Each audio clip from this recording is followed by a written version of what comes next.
हो सकता है? क्या होगा अगर आईडी जीरो है तो?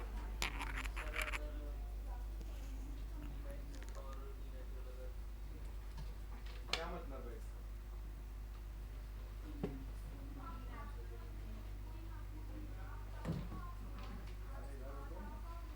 नहीं, व्हाट्सएप ग्रुप पे ऐड हो गए तुम? नाम क्या बेटा? राहुल। ओके। हेडिंग डालिए determination of liquid limit.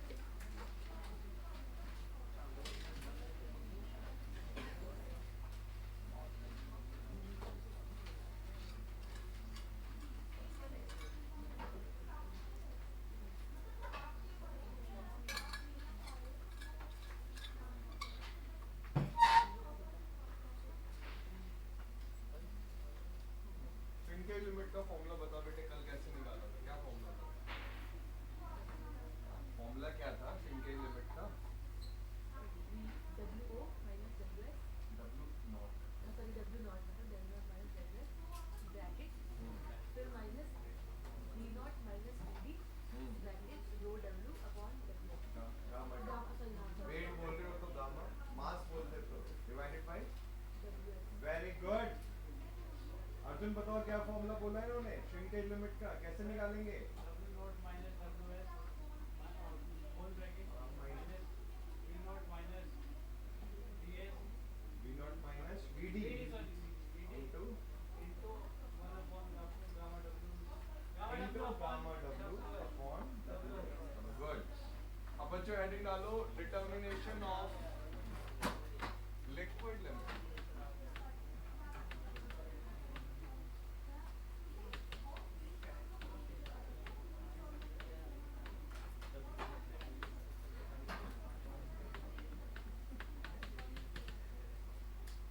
IC का फॉर्मूला बताओ। तुमको आए नहीं तो तुमने क्या ही बताना है, बता बेटे। IC consistency index.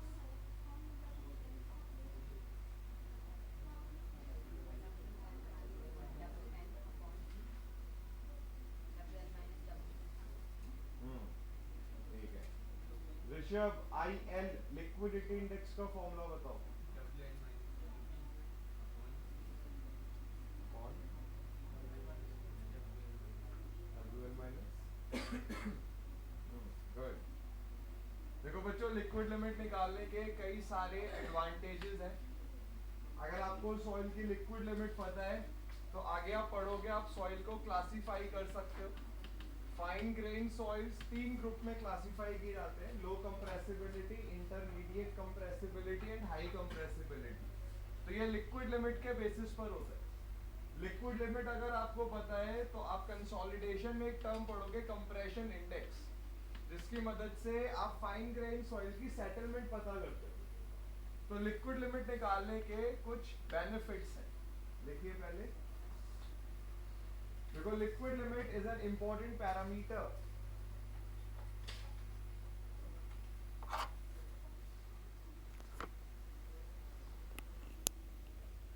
liquid limit is an important parameter because with the help of it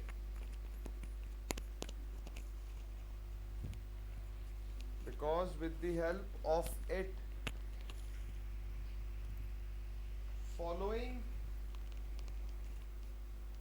characteristics of soil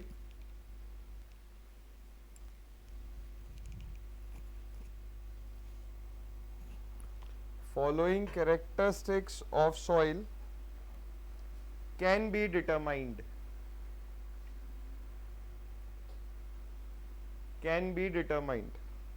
first लिखिए सेटलमेंट ऑफ द सॉइल।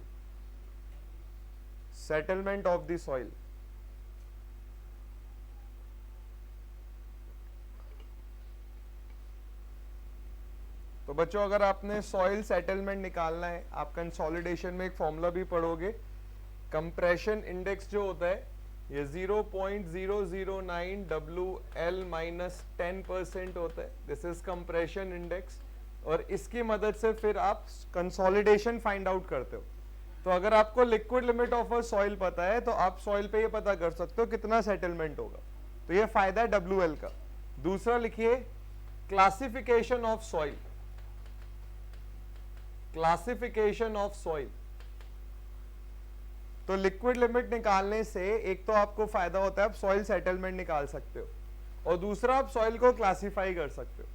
इसको भी अभी आप पढ़ोगे, क्लासिफिकेशन एक टॉपिक आएगा, उसमें हम प्लास्टिसिटी चार्ट पढ़ेंगे जो इस तरीके से बनता है। इसमें हो सकता है आपने कॉलेज में कभी सुना हो, ए लाइन करके कंसेप्ट होता है। तो जैसे एक गिवन सॉइल क्ले है या सिल्ट है, ये अगर हमें पता करना है तो प्लास्टिसिटी चार्ट का यूज होता है। और प्लास्टिसिटी चार्ट जो है वो लिक्विड लिमिट और आईपी के बीच का कर्व होता है। तो सॉइल को क्लासिफाई करने में लिक्विड लिमिट की बहुत इंपॉर्टेंट कैरेक्टरिस्टिक है, काफी इंपॉर्टेंट रोल प्ले करता है। नेक्स्ट लाइन से लिखिए अब, देखो liquid limit is determined using Casagrande apparatus। Liquid limit is determined using Casagrande apparatus। अब एक फोटो भेज रहा हूं मैं, क्योंकि आपने apparatus को देखना है, बिना apparatus को देखे आप नहीं समझ पाएंगे कि प्रैक्टिकल कैसे किया गया है।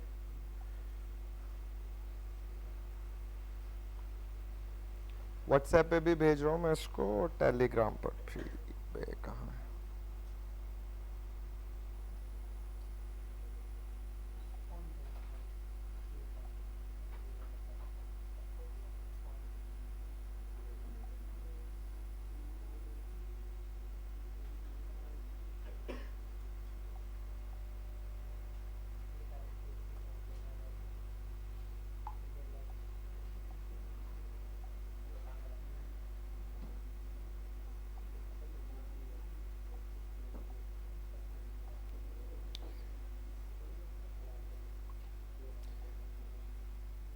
तो बच्चों व्हाट्सएप ग्रुप पर भी भेजा है, टेलीग्राम पर भी भेजा है, जहां ठीक लगे वहां देखिए इस फिगर को।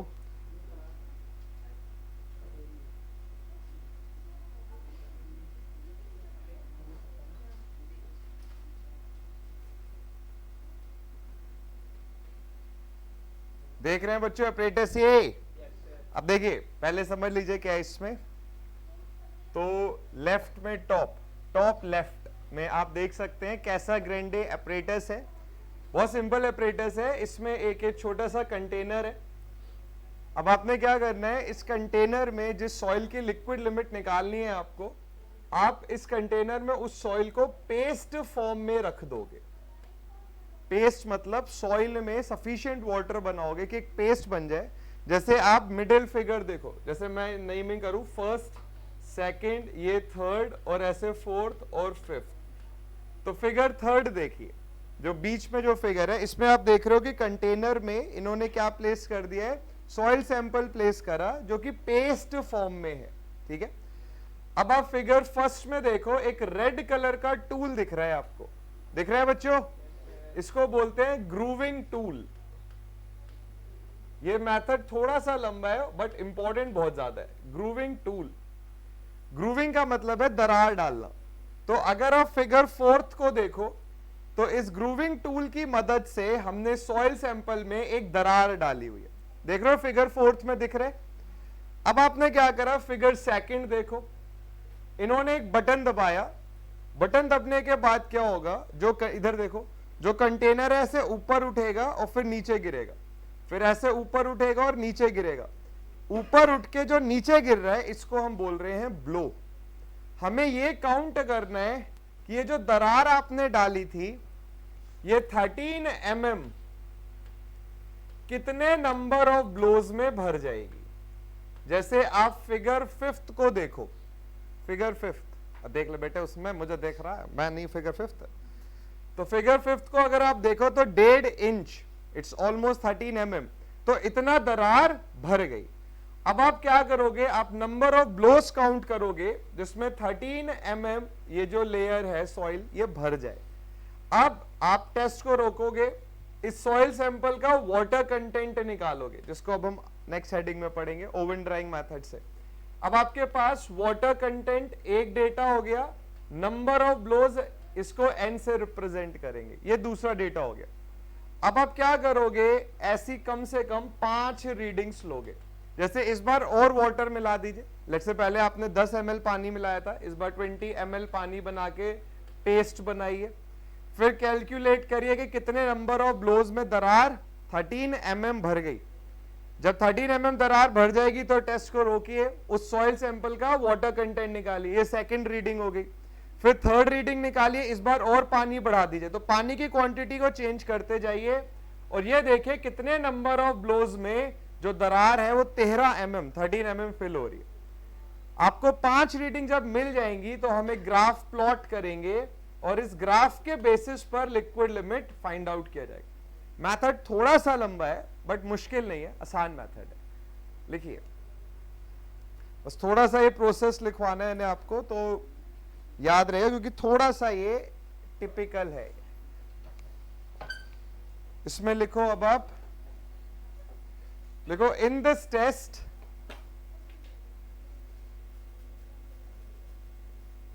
a paste of soil sample, in this test a paste of soil sample is placed in Casse Grande apparatus, is placed in Casse Grande apparatus, full stop। Next line से लिखिए, लिखो, with the help of a standard grooving tool, grooving का मतलब दरार डालने वाला tool, with the help of a standard grooving tool, comma A groove, A groove मतलब एक दरार डाली जाएगी, ए ग्रूव इज मेड, फिर से सुनिए, with the help of the standard grooving tool, a groove, Groove, a groove is made in the soil sample, full stop। Next line से लिखिए, लिखो, नाउ द कंटेनर, कंटेनर मतलब जिसमें आपने पेस्ट को डाला है, now the container is allowed to drop, अब इसको ड्रॉप करेंगे, now the container is allowed to drop, which will result in the filling, भरेगा groove, which will result in the filling of the groove, which will result in the filling of the groove, full stop। लिखो, we will count the number of blows, जो ये एक बारी गिर रहा है, कितनी बारी गिरने पर दरार भर रही है, we will count the number of blows that will fill the groove, that will fill the groove 13 mm,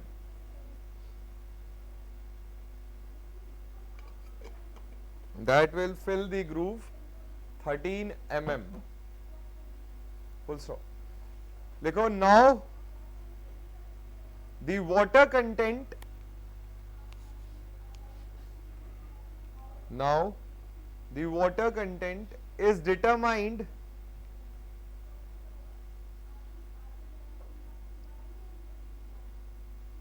for this sample, now the water content is determined for this sample, और water content अभी हम सीखेंगे कैसे निकालते हैं। तो ये आपकी फर्स्ट रीडिंग हो गई, आपको क्या मिल गया, वाटर कंटेंट और कितने नंबर ऑफ ब्लोज में दरार भर गई है। अब आप क्या करोगे, टेस्ट को रिपीट करोगे किसी और वाटर कंटेंट के लिए। देखिए, इसी में लिखो, ऐसे जहां पे भी आपने फुल स्टॉप लिखा है उसके सामने लिखना, लिखो, we get our first reading from this process, हमें पहली रीडिंग मिली, we get our first reading from this process, ठीक है। पहली रीडिंग मतलब वाटर कंटेंट और नंबर ऑफ ब्लोज। लिखो, repeat the process, repeat the process for different water contents, repeat the process for different water contents and determine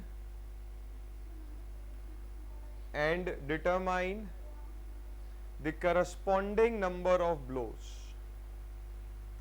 and determine the corresponding number of blows, full stop। Next line से लिखिए, लिखो now a graph is plotted, now a graph is plotted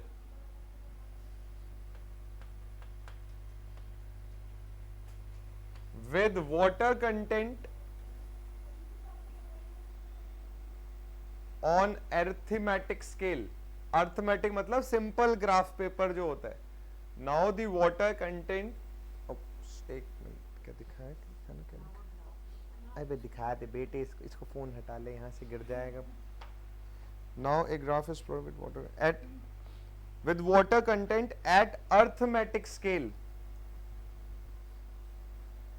and number of blows on log scale, and number of blows on log scale। देखो बच्चे, अभी तक आपने जब भी हो सकता है स्कूल कॉलेज में काम करा है तो सिंपल ग्राफ पेपर आपने यूज करा है, उसको हम बोलते हैं कि जो दोनों पैरामीटर्स आप ले रहे हो वो अर्थमेटिक स्केल पर है। यहां पर क्या है, वाटर कंटेंट अर्थमेटिक स्केल पर है, बट जो नंबर ऑफ ब्लोज हैं ये लॉग स्केल पर है। ऐसे ग्राफ को हम बोलते हैं सेमी लॉगरिथमिक, आधा लॉगरिथमिक ग्राफ पेपर है, क्योंकि एक एक्सिस लॉग पर है बट दूसरा लॉग पर नहीं है, सेमी लॉगरिथमिक ग्राफ पेपर है। अब बात ये आती है कि सर इसको सेमी लॉगरिथमिक ग्राफ पेपर पे क्यों बनाया हमने, सिंपल ग्राफ पेपर पर क्यों नहीं बनाया। अगर हम इसको सिंपल ग्राफ पेपर पर बनाए तो जब आप नंबर ऑफ ब्लोज और उनके साथ में जो वाटर कंटेंट आया आप ड्रॉ करोगे, बहुत आर्बिटरी सी फिगर बनेगी, कुछ भी मीनिंगफुल नहीं मिलेगा आपको। बट अगर आप लॉग स्केल रख दो नंबर ऑफ ब्लोज पर और वाटर कंटेंट फाइंड आउट करो, तो ये देखा गया है कि जो कर्व आता है वो ऑलमोस्ट स्ट्रेट लाइन आ जाता है। तो सिंपल ग्राफ पेपर पर जो प्लॉट बनता है बहुत रैंडम है, कुछ भी उससे पता नहीं चल पाता है। बट अगर हम लॉग स्केल पर ले आए, जैसे नंबर ऑफ ब्लोज मान लीजिए 40 थे, तो 40 ना लिख के लॉग 40 लिखे उसे, और जो वैल्यू आ जाए उसके करस्पॉन्डिंग वाटर कंटेंट को फाइंड आउट करें। तो अगर हम लॉग स्केल पर नंबर ऑफ ब्लोज रख दें तो जो ग्राफ है ये ऑलमोस्ट एक स्ट्रेट लाइन आ जाता है। इस ग्राफ को बोला जाता है फ्लो कर्व। अब देखो बच्चों, अगर आप पानी की क्वांटिटी बढ़ाओगे तो जो दरार है वो जल्दी भर जाएगी। कब नंबर ऑफ ब्लोज में भर जाएगी, तो जब वाटर कंटेंट ज्यादा है।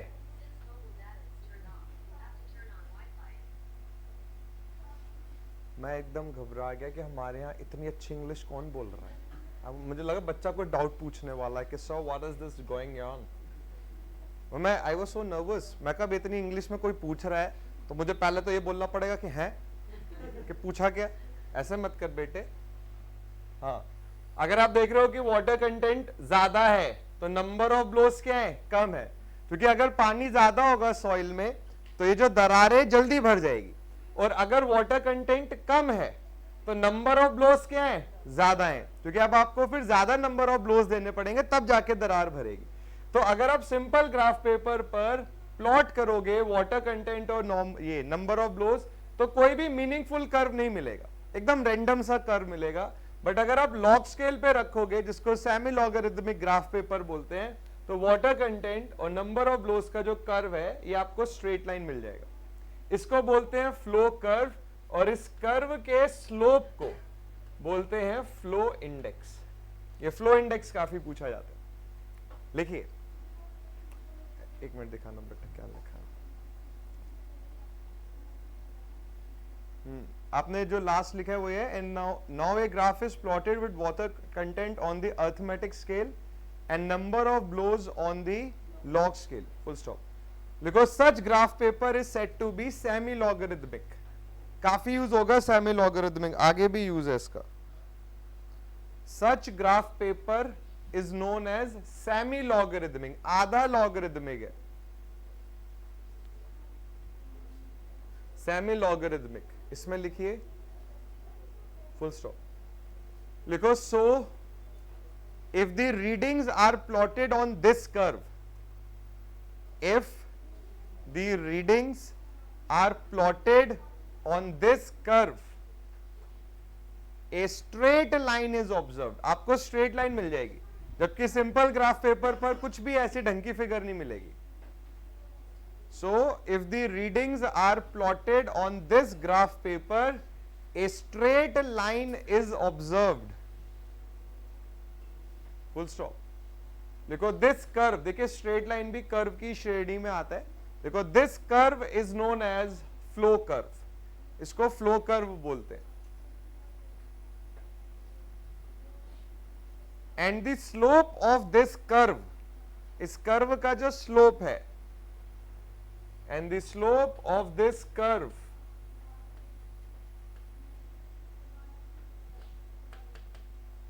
Is known as flow index, bracket में I subscript F is known as flow index. देखिए अभी अब एक और लास्ट स्टेप है जिससे हम लिक्विड लिमिट निकालेंगे, बट प्रोसेस समझ लीजिए दोबारा। कैसे ग्रैंडे अपरेटस की मदद से आपने ये देखना है कि 13 mm दरार भरने के लिए कितने नंबर ऑफ ब्लोस चाहिए। उन नंबर ऑफ ब्लोस के लिए फिर वाटर कंटेंट निकालिए, डिफरेंट वाटर कंटेंट रखिए सॉइल में, डिफरेंट नंबर ऑफ ब्लोज आएंगे, उनको सेमी लॉगरिथमिक ग्राफ पेपर पर प्लॉट करिए। अब ये फाइंड आउट करिए कि 25 नंबर ऑफ ब्लोस के लिए वाटर कंटेंट कितना था। तो 25 नंबर ऑफ ब्लोज के लिए जो वाटर कंटेंट मिलेगा उसको लिक्विड लिमिट बोलते हैं। सो अभी देखो कल आपने प्लास्टिक लिमिट सीखा, बहुत सिंपल था, थ्रेड बनाओ। श्रिंकेज लिमिट थोड़ा सा न्यूमेरिकल जैसा था, वो भी आसान था। ये क्या है, थोड़ा सा अलग प्रोसेस है। आपको फ्लो कर्व बनाना है और फिर यह पता करना है कि 25 नंबर ऑफ ब्लोस के लिए वाटर कंटेंट कितना है।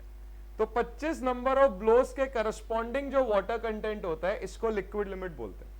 अब देखो आप बोलो कि सर ये डायरेक्टली भी तो मिल सकता है, तो इसके चांसेस मिलने के हैं भी और नहीं भी है। जैसे मान लो आपको ये थोड़ी पता है कि कितना पानी ऐड कर दे कि 25 नंबर ऑफ ब्लोस पर ही दरार भर जाए, नहीं पता ना हमें, ये तो हमें पता करना है। तो इसीलिए हमने 5 रीडिंग ली और फिर यह पता करा कि 25 नंबर ऑफ ब्लोस के करस्पॉन्डिंग वाटर कंटेंट कितना है, तो यहां से लिक्विड लिमिट आएगा। एग्जाम में 2 क्वेश्चन बहुत आते हैं इस पे। पहला अभी मैं आपको फ्लो इंडेक्स की वैल्यू निकालना सिखाऊंगा वो, और लिक्विड लिमिट कितने नंबर ऑफ ब्लोस के करस्पॉन्डिंग निकाली जाती है। ठीक है, पहले ये बनाइए, फ्लो कर्व बनाइए।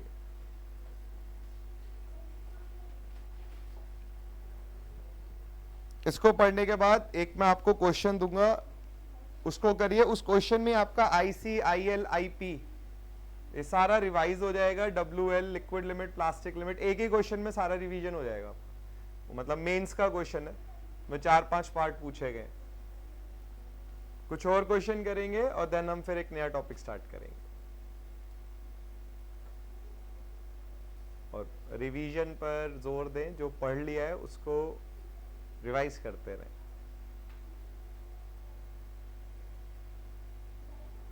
इसके बाद कौन सी क्लास होती है तुम्हारी? एनवायरनमेंट। एनवायरनमेंट बहुत अच्छे से पढ़ें, काफ़ी वेटेज वाला सब्जेक्ट होता है। और एनवायरनमेंट क्या है, देखने में ऐसा लगता है कि थ्योरेटिकल है, बट ऐसा नहीं है। उसमें बहुत अच्छे क्वेश्चंस, बहुत अच्छे न्यूमेरिकल बनते हैं। तो दूर से वो सब्जेक्ट ऐसा लगता है कि थ्योरी तो है, बाद में पढ़ लेंगे, बट ऐसा नहीं है। लेवल के न्यूमेरिकल्स है। और अगर आप मेंस का पेपर देखोगे SSC JEE का, तो डिज़ाइन ऑफ टैंक के बहुत क्वेश्चन आते हैं। जब वो आगे आएगा तो वो चीज़ें भी आएंगी। तो उसको अभी से माइंडसेट रखिए। जियोटेक की तरह है एनवायरनमेंट भी, कि थ्योरी है, प्रैक्टिकल है और न्यूमेरिकल। और जियोटेक, एनवायरनमेंट और हाईवे, इन तीनों की मिला के वेटेज बहुत ज़्यादा होती है। फिर इसके बाद सोम है। सोम अगर आप सीख लोगे तो स्ट्रक्चर, RCC, स्टील, ये तीनों टॉपिक आपके स्ट्रांग हो जाएंगे। लिखो, नहीं ये नहीं बनाना है, बस ये बनाना है, ये लॉग स्केल पर। अब इसमें लिखिए,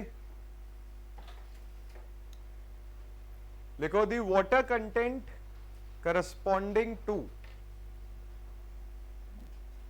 the water content corresponding to 25 number of blows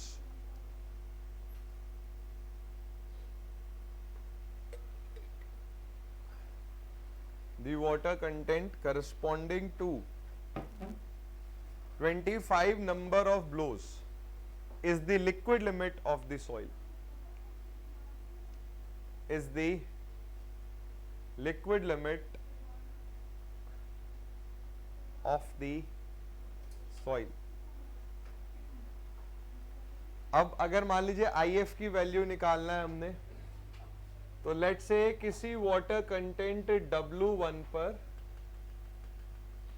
number of blows N1 है और किसी और वाटर कंटेंट W2 पर नंबर ऑफ ब्लोज N2 है.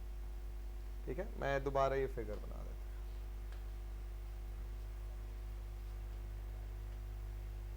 तो W1 वाटर कंटेंट है, नंबर ऑफ ब्लोज N1 है.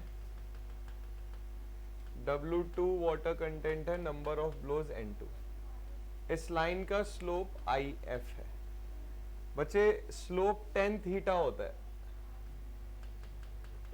और tan होता है परपेंडिकुलर अपॉन बेस. तो ये IF है, ठीक है, थीटा है, थीटा के सामने परपेंडिकुलर है, तो ये वैल्यू परपेंडिकुलर है. तो अगर मैं आपसे बोलूं ये वैल्यू बताइए, आप बोलोगे सर W1 माइनस W2, तो W1 माइनस W2. अगर मैं आपसे बोलूं बेस बताइए, अब आपको ये याद रखना है कि ये लॉग स्केल पर है, तो आप बोलोगे log N2 minus log N1. Base 10 है. देखिए क्या होता है, बेस ई भी हो सकता है, तो ये डाउट नहीं आना चाहिए. ये डाउट एग्जाम में जाके बहुत परेशान करते हैं कि भाई वो ई बेस था, वो 10 बेस था, क्या था. तो याद रखिए जब भी आप ग्राफ पेपर की बात कर रहे हैं बेस 10 है.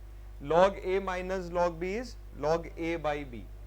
तो IF की वैल्यू हो जाएगी W1 minus W2 divided by log 10 base पर N2 बाई N1. इसको लिखिए.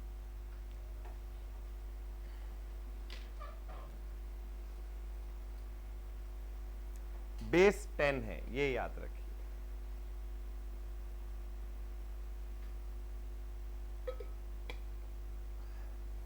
ये बच्चों semi logarithmic graph paper 3-4 concept में यूज होगा है जियोटेक में, तो इसको जरूर अच्छे से सॉल्व करिए. अभी मैं कुछ क्वेश्चन कराऊंगा आपको. इसको पढ़ने के बाद हम इंडेक्स प्रॉपर्टी नाम का टॉपिक पढ़ेंगे, जहां मेन फोकस हम करेंगे shape of the soil particle पर, पार्टिकल की शेप क्या है. तो उसके बाद पढ़ेंगे सीव एनालिसिस.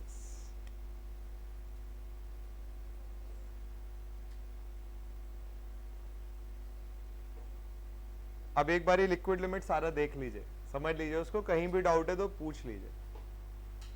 ठीक है, बातों के लिए टाइम नहीं दिया है, ना ऐसे रेस्ट करने के लिए दिया, सिर्फ पढ़ने के लिए दिया है कि पढ़िए उसको अच्छे से पढ़ लीजिए, डाउट है पूछ लीजिए. मतलब इस तरीके से सोचे कि ये टॉपिक आज इधर ही खत्म हो जाना चाहिए. ये नहीं कि घर जाके दोबारा पढ़ूंगा तब समझ में आएगा, ये सब नहीं.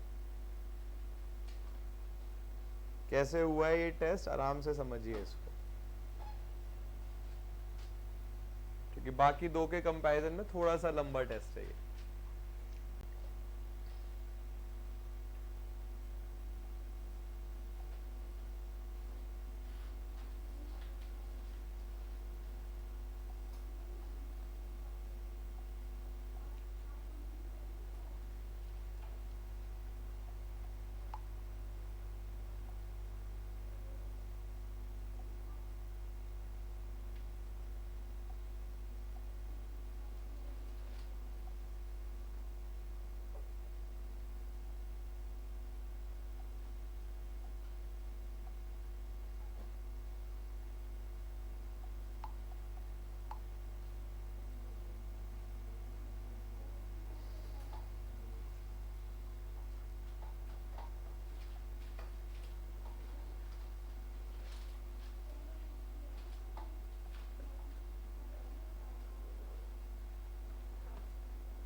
अगर डाउट नहीं है तो एक क्वेश्चन मैंने भेजा है ग्रुप में, उसको करिए।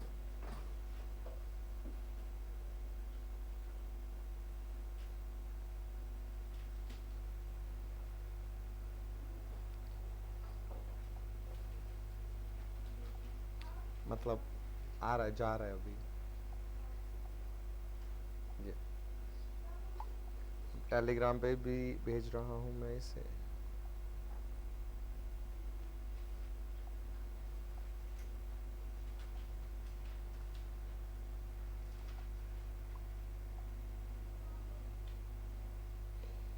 Relationship between water content and number of blows in soil as obtained from Cassegrande liquid limit device is W is equals to 15 minus log n at base 10. Liquid limit क्या होगी? सोचिए, ध्यान लगाइए, जितना पढ़ा है उसी के बेसिस पर आंसर बताना है, कुछ भी ज्यादा नहीं है, कुछ भी कम नहीं है। Very good. बेचारे अभी वो क्वेश्चन पढ़ रहे हैं, उनका चल रहा है क्वेश्चन कि अच्छा क्या लिखा है इसमें, हम आंसर बता देते हैं, सदमे में तो जाएंगे बेचारे। बताओ भैया आंसर। गुड।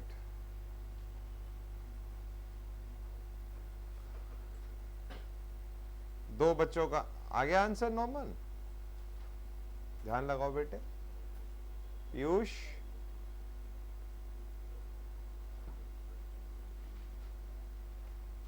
सोचो इसमें इतना मुश्किल क्या है?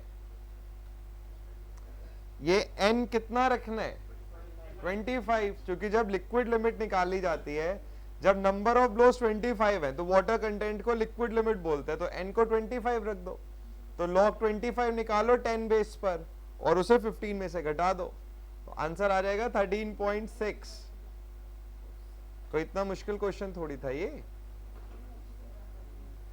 अच्छा मुझे बात बताओ, मैं तुम्हें एक ऑप्शन, मतलब नहीं एक ऑप्शन का तो मतलब नहीं, मैंने दो ऑप्शन दे रहा हूं मैं तुम दोनों, ठीक है? आराम से रिलैक्स माइंड से सोचना है।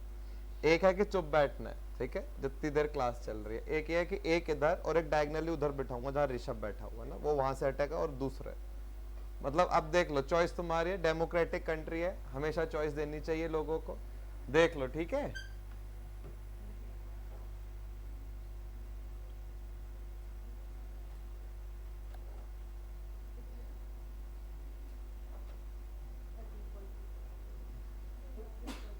n को 25 रखिए, log 25 निकालिए 10 बेस के लिए और बस सॉल्व कर दीजिए फिर।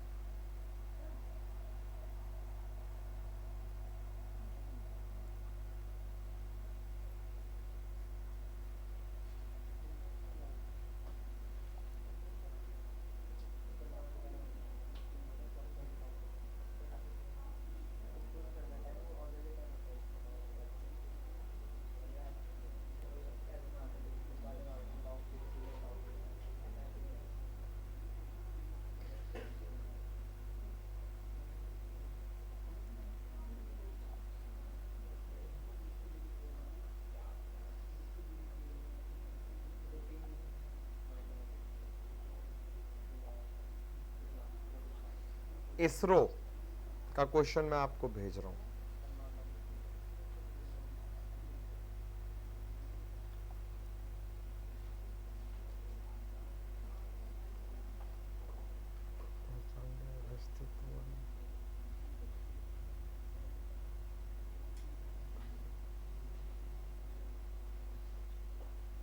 एक मिनट रुकिए।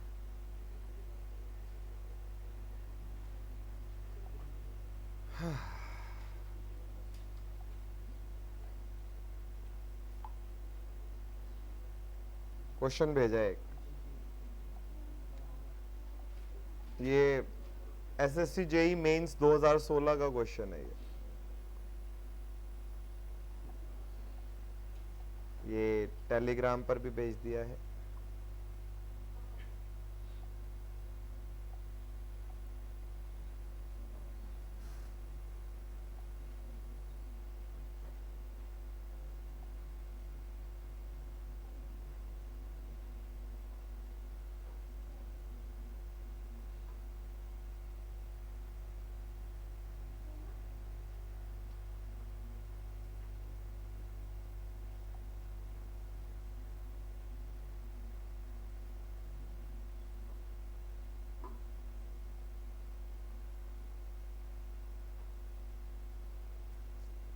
अच्छा, जो क्वेश्चन अभी भेजा है ना, ये होमवर्क क्वेश्चन है, ऐसा करके लाना, क्योंकि पिछले टॉपिक पर है, आज के टॉपिक पर एक क्वेश्चन भेजा, अब इसको करो पहले।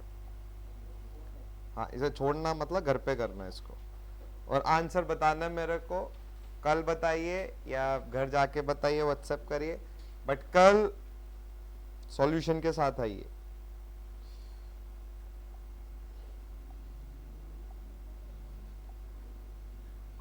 अब क्वेश्चन देखिए क्या है। A liquid limit test conducted on a soil sample in the cup device gave the following results. तो नंबर ऑफ ब्लोज लिखे हुए हैं और कितना वाटर कंटेंट है नंबर ऑफ ब्लोज के लिए, ये लिखा हुआ है। प्लास्टिक लिमिट 20.3 और 20.8 निकली जब आपने टेस्ट लिया। Determine liquid limit in plastic limit. Mains का क्वेश्चन है, आपके प्री एग्जाम एसएससी जेई का।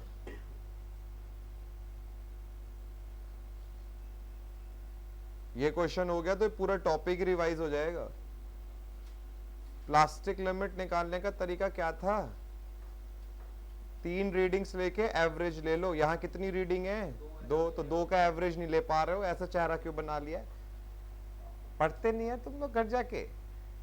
बच्चों एक बात हमेशा याद रखो, अगर पढ़ाई आप घर जाके नहीं करेंगे तो क्लासरूम में कभी आपके आंसर्स नहीं आएंगे, और जब क्लासरूम में आंसर नहीं आएंगे आपका कॉन्फिडेंस नहीं आएगा, और जब कॉन्फिडेंस नहीं आएगा तो आप पढ़ाई छोड़ देंगे। किसी भी काम में कॉन्फिडेंस चाहिए तो पहले मेहनत करनी पड़ेगी। हाँ, plastic limit I 20.3 plus 20.8 by 2 कितनी आई? 20.55। लिक्विड लिमिट कैसे आएगी? पपलू टपलू। प्लास्टिक लिमिट तो फटाक से आ गई, एवरेज ले लिया। लिक्विड लिमिट कोई बता ही दो कि सर ऐसे आएगी। है बच्चे?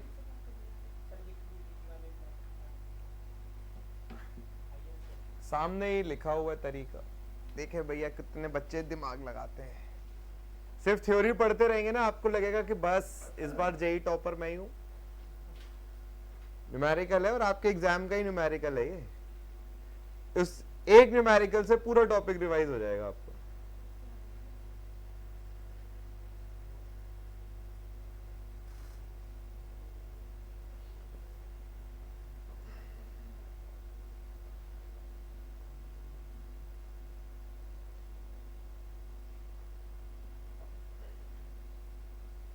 आप क्या करो, सबसे पहले आईएफ निकालो, फ्लो इंडेक्स।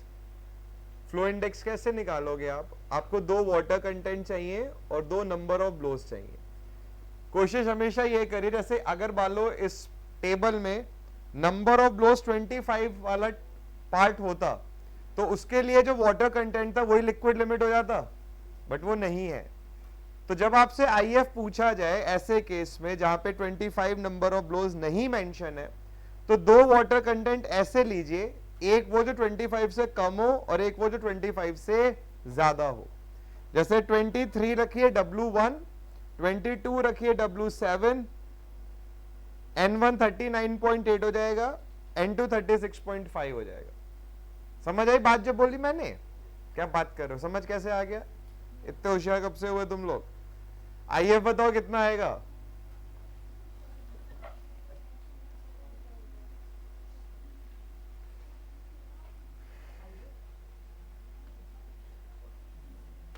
आपको ये डिफरेंट वाटर कंटेंट्स के लिए वैल्यू दे रखी है। हमें पता करना है लिक्विड लिमिट, मतलब हमें ये पता करना है कि 25 नंबर ऑफ ब्लोज के लिए वाटर कंटेंट कितना होगा। तो इसको पता करने के लिए आप क्या करो, ये IF है, लेट से ये W1 है, तो बच्चे IF क्या होगा? W1 माइनस W, परपेंडिकुलर क्या होगा? W1 में से W, ये परपेंडिकुलर है, और बेस क्या होगा? log 25 माइनस log ये N1 मान लो, log N1। बात समझ आई? बट IF आपको पता नहीं है, अभी चेक करते हैं। तो बच्चों आप क्या करो, इधर देख लो यार दोबारा। एक तो तुम लोग बिल्कुल ऐसे एक्सप्रेशन दे देते हो ना कि ये सब हो क्या रहा है यहाँ पे। मैथ्स तो पढ़ी होगी तुम लोगों ने। इधर देख लो बच्चों, ये डेटा है। सबसे पहले आप क्या करो, आईएफ निकालो। ये W1 है, ये W2 है, ये N1 है, ये N2 है। आईएफ जब भी आप निकालोगे, नंबर ऑफ ब्लोज एक 23 से मतलब एक 25 से कम रखिए, एक 25 से ज्यादा रखिए। तो आईएफ अगर आप टेबल को ध्यान से देखें तो 25 से जो नंबर ऑफ ब्लोज कम है वो 23 है, और इस टाइम पर वाटर कंटेंट है 39.8 माइनस 25 से जो ऊपर है वो 27 है, तो 36.5 डिवाइडेड बाई लॉग 10 बेस पर N2 by N1 means 27 by 23। ये समझ आया कैसे आए? कुछ हाँ ना कुछ ऐसे एहसान कर दो थोड़ा सा। भाई नहीं समझ में आया तो पूछ लो। समझ आया बच्चों? अब वही फॉर्मूले बेस्ड क्वेश्चन करते रहोगे तो बस काम नहीं चलेगा उससे। अब इसको सॉल्व करो पहले। तो 27/23 लॉग इसका लेना है आपने, फिर 39.8 माइनस 36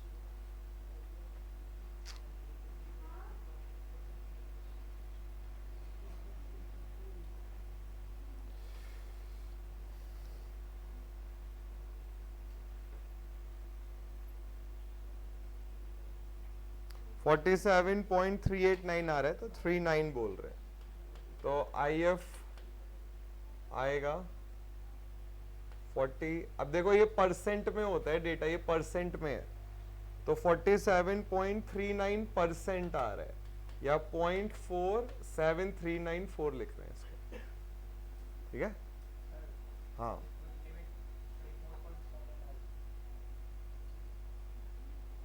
एक मिनट रुक जा लड़का। रुक जाओ, चेक करना पड़ेगा मेरे को, बट तुमने मेहनत करी है तो मैं कर लेता हूँ चेक।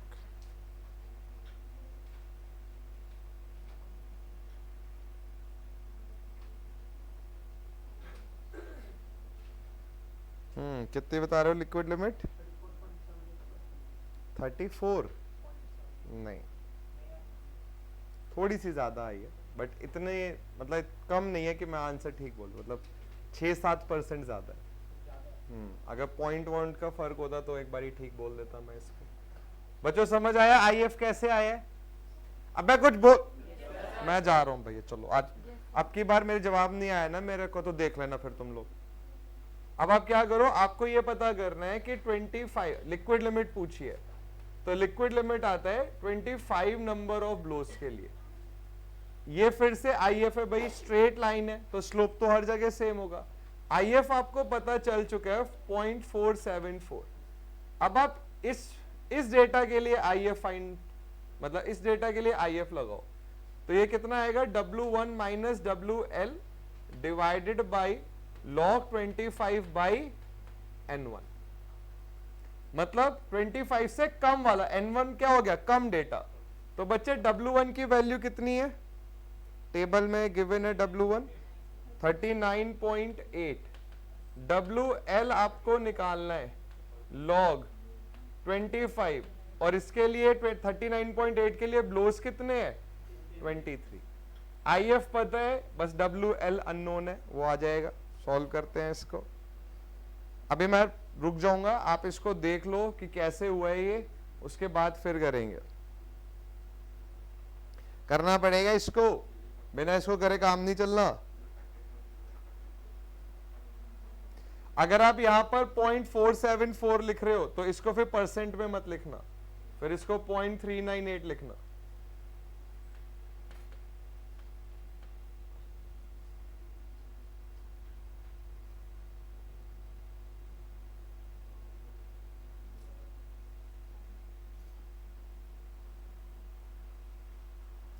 % में देखोगे तो 38.08%। अब सिर्फ थ्योरी पढ़ाई थी, कितना आसान लग रहा होगा कि ये तो कुछ भी नहीं है, न्यूमेरिकल में बस मेहनत है, और न्यूमेरिकल करेंगे थ्योरी और क्लियर हो जाएगी। अब इसको देख लो, आराम से पूछ लो, और जिसको कोई डाउट नहीं है वो आगे के पार्ट सॉल्व करो, अभी उसमें और भी पार्ट्स हैं। समझ आई बात बेटे? कंचन बेटे समझ आया? गुड। नौमान समझ आया बेटे कुछ? उधर अक्षय है ना हमारे, अक्षित है, अक्षत। okay.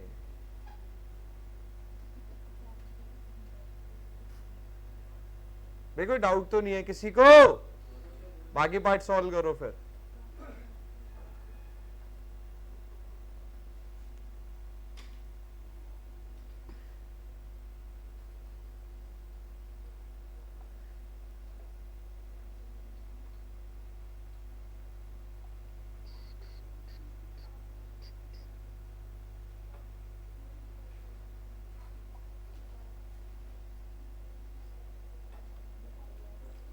आईपी कितना आ रहा है? बहुत आसान है आईपी में, तब क्या बचा आईपी में? कितना आ रहा है? Very good. WL minus WP is IP. IL बताइए। किसने बोला 0.39? सही बोला बच्चे। सॉइल कौन सी स्टेट में है पीयूष, ये बताओ। कल मैंने टेबल बताया था आपको, IL के टेबल के बेसिस पे आप सॉइल की स्टेट बता सकते हो।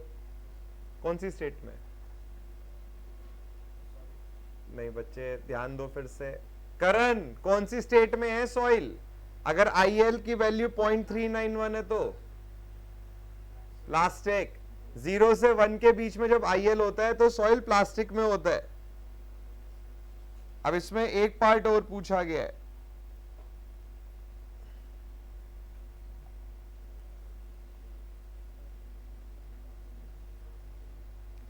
void ratio at the liquid limit if the G is 2.7.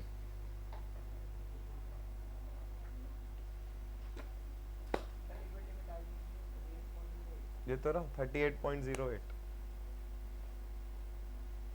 ध्यान लगाओ बच्चों, एक एग्जाम्पल को समझो। बार बार मैं बोल रहा हूं, जितना दिमाग यूज करेंगे वो बेहतर बनेगा, वो खराब नहीं होगा।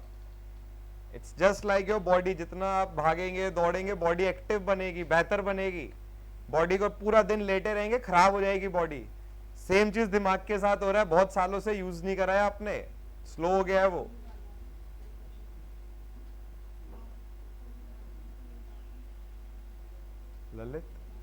ललित क्या फाइंड आउट कर रहे हो? तुम टेंशन में क्यों हो? हाँ सोचो कैसे आएगा फोर्थ पार्ट। क्या? कोई बात नहीं। ब्रिटल फेलियर होता है जब सॉलिड स्टेट में हो, बट सॉलिड स्टेट में है ही नहीं, प्लास्टिक स्टेट में है, तो no they will not be a brittle failure. बच्चों कल मैंने आपको, मतलब वैसे ही मंडे को हमने पढ़ा था कि जब सॉइल सॉलिड स्टेट में होता है तो उसका ब्रिटल फेलियर होता है, बट सॉइल सॉलिड स्टेट में नहीं है, वो प्लास्टिक स्टेट में है। IL की वैल्यू से पता चला, तो ब्रिटल फेलियर नहीं होगा। ये वो लास्ट पार्ट का आंसर है। और वॉइड रेशियो कितना आया? तो क्या हो गया बेटे, कोर्स ग्रेन सॉइल थोड़ी है, फाइन ग्रेन सॉइल है, 1 से ऊपर हो सकता है, क्या दिक्कत है? कितना आया? 1 पॉइंट एग्जैक्ट। करो बता बेटी, क्या आंसर आ रहा है? हाँ 1.028।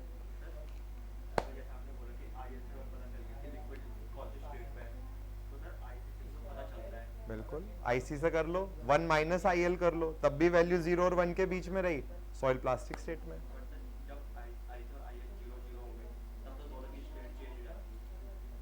ऐसा हो नहीं सकता ना।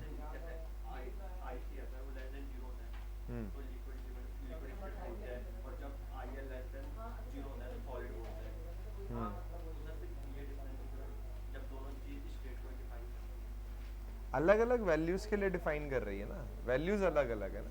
जैसे IC के अलग वैल्यूज से पता चलता है, IL की अलग वैल्यूज से पता चलता है। बता दोनों सेम चीज रहे, बट अलग अलग वैल्यू से बताए। जैसे तुम यहाँ से देहरादून जा रहे हो, तुम यहाँ से दिल्ली जा रहे हो, तुम कार से भी जा सकते हो, ट्रेन से भी जा सकते हो, पहुंच एक ही जगह रहे हो, रास्ते अलग हैं, बस वो फर्क है। रुक जाओ, सॉल्यूशन भेज रहा हूं मैं इसका, चेक कर लो। भेज दिया, जा चुका है। मत देखो, डाउनलोड मत करो, अपना थोड़ी डाउनलोड हो जाएगा।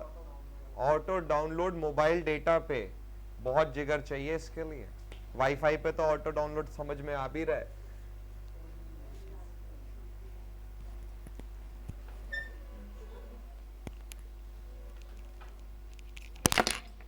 सॉल्यूशन देख लो इसका।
अरे भाई मेरा तो अभी हुआ क्या क्या बनना है लो इंडेक्स तो करेक्ट डाटा समझ में आया नहीं आता जैसा इसे देख रहे हो ये वैसे एक डाटा समझ में आया नहीं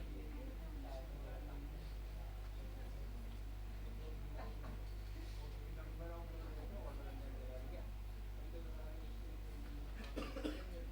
हाँ हाँ बता ये दो वाली ये वाली और ये शाम का डिग्री वाली ये लाइन बराबर हुआ है और नीचे वाला बॉटम है ठीक है W1 minus W2 upon N2 आएगा now N2 आएगा N2 क्या है 27 तो आईआईटी तो ध्यान रखो कहानी होती है हाँ तो वही तो है भाई वो मुझे वो तो 100 से डिवाइड होना है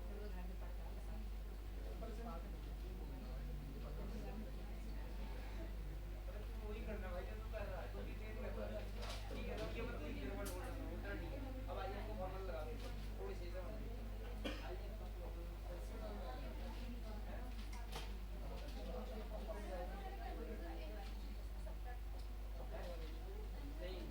लिमिट लिमिट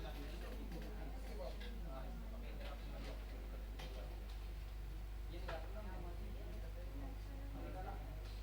आइए तुम्हें पता होगा ठीक है अब ये अगर हम कोई एक वाटर कंटेंट है इसी फॉर्मूले में दो वाटर कंटेंट दो वाटर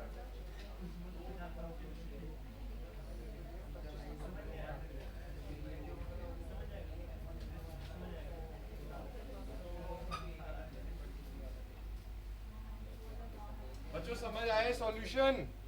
ये सॉल्यूशन इसीलिए मैंने आपको भेजा है।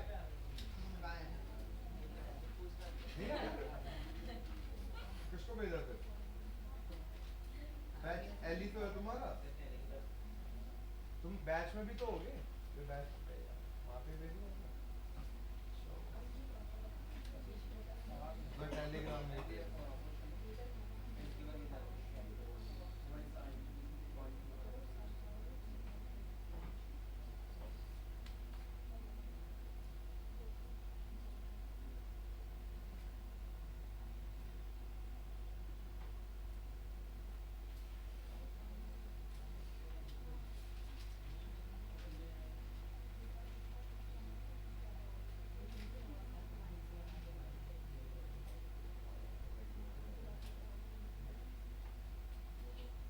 बच्चों हेडिंग डालिए अब toughness index.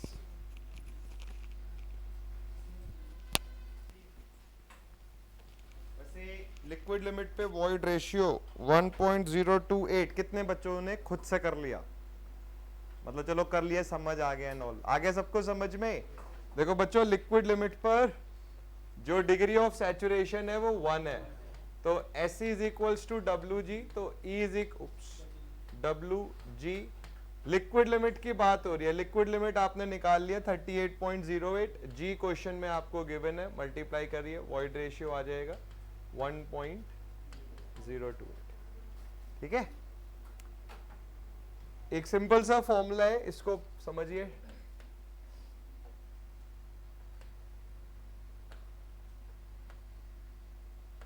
Toughness index I subscript T से दिखाएंगे इसको।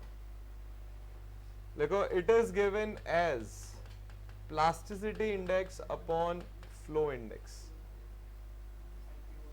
आई T is equals to I P upon I F. लिख लेते हैं इसको, तब मतलब इसके अंदर जो थीसिस कर ली है वो अगर हो गई है तो लिखना भी था ही। बच्चों, स्कूल में पीपीएफ पढ़ा आपने? क्या होता है PPF? Provisional provident fund. Numerical करे होंगे भाई, इसके मैथ्स पढ़ी होगी। अब इसको याद रखने का एक कोड आप ऐसे मान सकते हो कि पी ये हटाओ, इसको लिखो टीपीएफ है ना। चलो जो भी बनाना है। अब ये जो टी है आई टी, फिर ये जो पी है आई पी, मतलब इस ऑर्डर में आएगा, फिर एफ आएगा। क्योंकि इसमें कंफ्यूजन ये आता है कि आई एफ ऊपर था या आई पी ऊपर था, और ये चीजें आगे जाके सही में डाउट क्रिएट करेंगे। 90% बच्चों को डाउट आता है इसमें। अगर आप 10% में, बहुत अच्छी बात है। अगर आपको लगता है कि कंफ्यूजन आ सकता है, कोई भी कोड जो आपको खुद से लगता है कि हाँ ये मुझे ऐसे याद रहेगा, उसके आप मदद लीजिए, बट कोड जरूर बना लीजिए। तो toughness index is I P upon I F. Toughness index आपको बताता है कि एक सॉइल की प्लास्टिक स्टेट में शियर स्ट्रेंथ कितनी है। लिखो, इसी में लिखो, I T reveals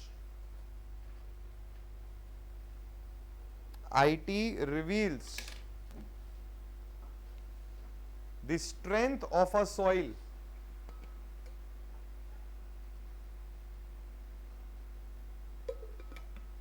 IT reveals the strength of a soil in plastic state. In plastic state. अब एक क्वेश्चन मैंने आपको दिया हुआ है, उसमें मेंस का क्वेश्चन है, वो जो अभी जो क्वेश्चन दिया था लिक्विड लिमिट, उससे जस्ट पहले का क्वेश्चन है। कल की क्लास में अगर बिना उसके सॉल्यूशन के घुसे तो वापस जाना पड़ेगा, कोई अच्छा नहीं लगेगा आपको। ठीक है, विक्रम में ऐसे लटकते पटकते आते होगे, यहाँ तक वापस जाओगे, सॉल्यूशन चाहिए मुझे उसका। और ये भी नहीं कि सर कोशिश करी हुआ नहीं, क्योंकि ऐसे क्वेश्चन बहुत बारी क्लास में कराए। फर्स्ट टाइम में नहीं हुआ तो चलो समझ में आता है, बट अगर ऐसा सेम क्वेश्चन 4-5 बारी हो चुका है और तब भी नहीं हो रहा है, वो तो बहुत गलत बात है। तो सॉल्यूशन चाहिए उसका। चलो अब लिखो, हेडिंग डालो, इंडेक्स प्रॉपर्टीज।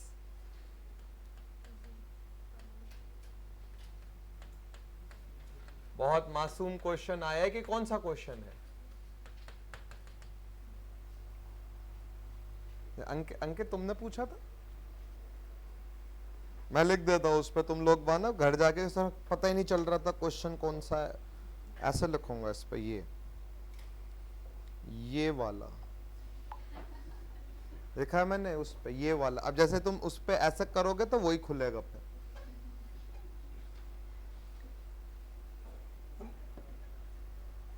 देखो बच्चों, अगर हम बात करें पीरियोडिक टेबल की, जो आपने केमिस्ट्री में पढ़ा था बच्चों, पीरियोडिक टेबल किसने सबसे पहले पीरियोडिक टेबल का कंसेप्ट सबसे पहले किसने दिया था? हैं? किसने? रॉबिनियर।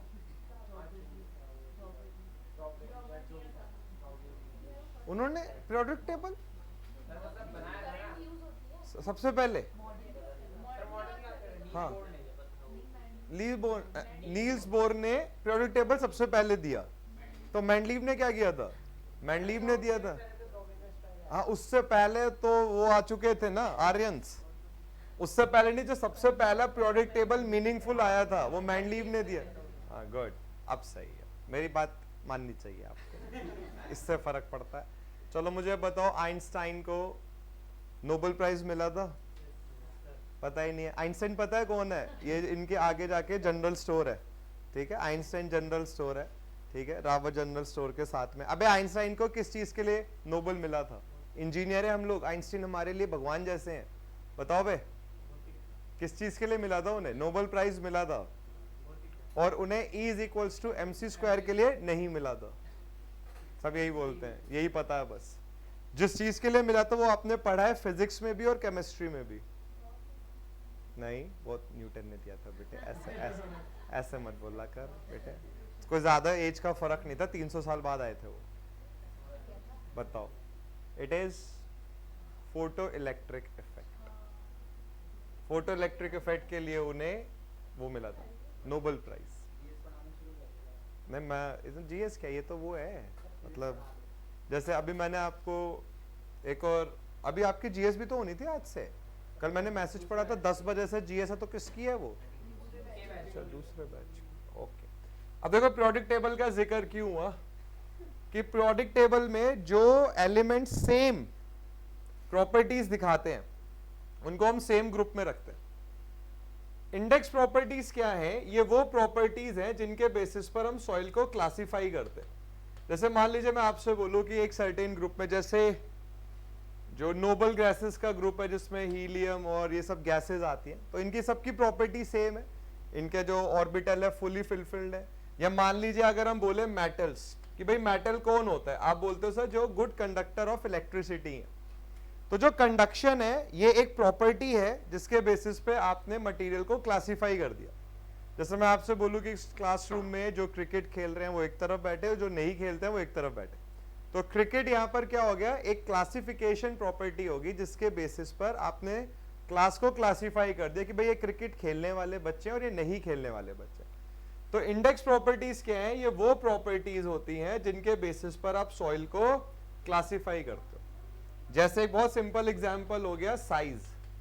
साइज के बेसिस पे आप सॉइल को क्लासिफाई करते हो कि पार्टिकल साइज 2 माइक्रोन से छोटा है तो क्ले है, ये पार्टिकल साइज है तो सॉइल का ये नाम दिया जाएगा।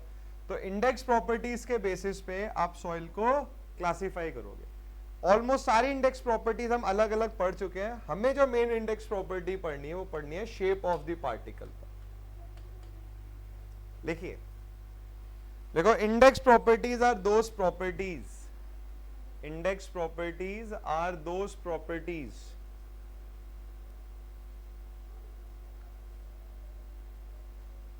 on the basis of which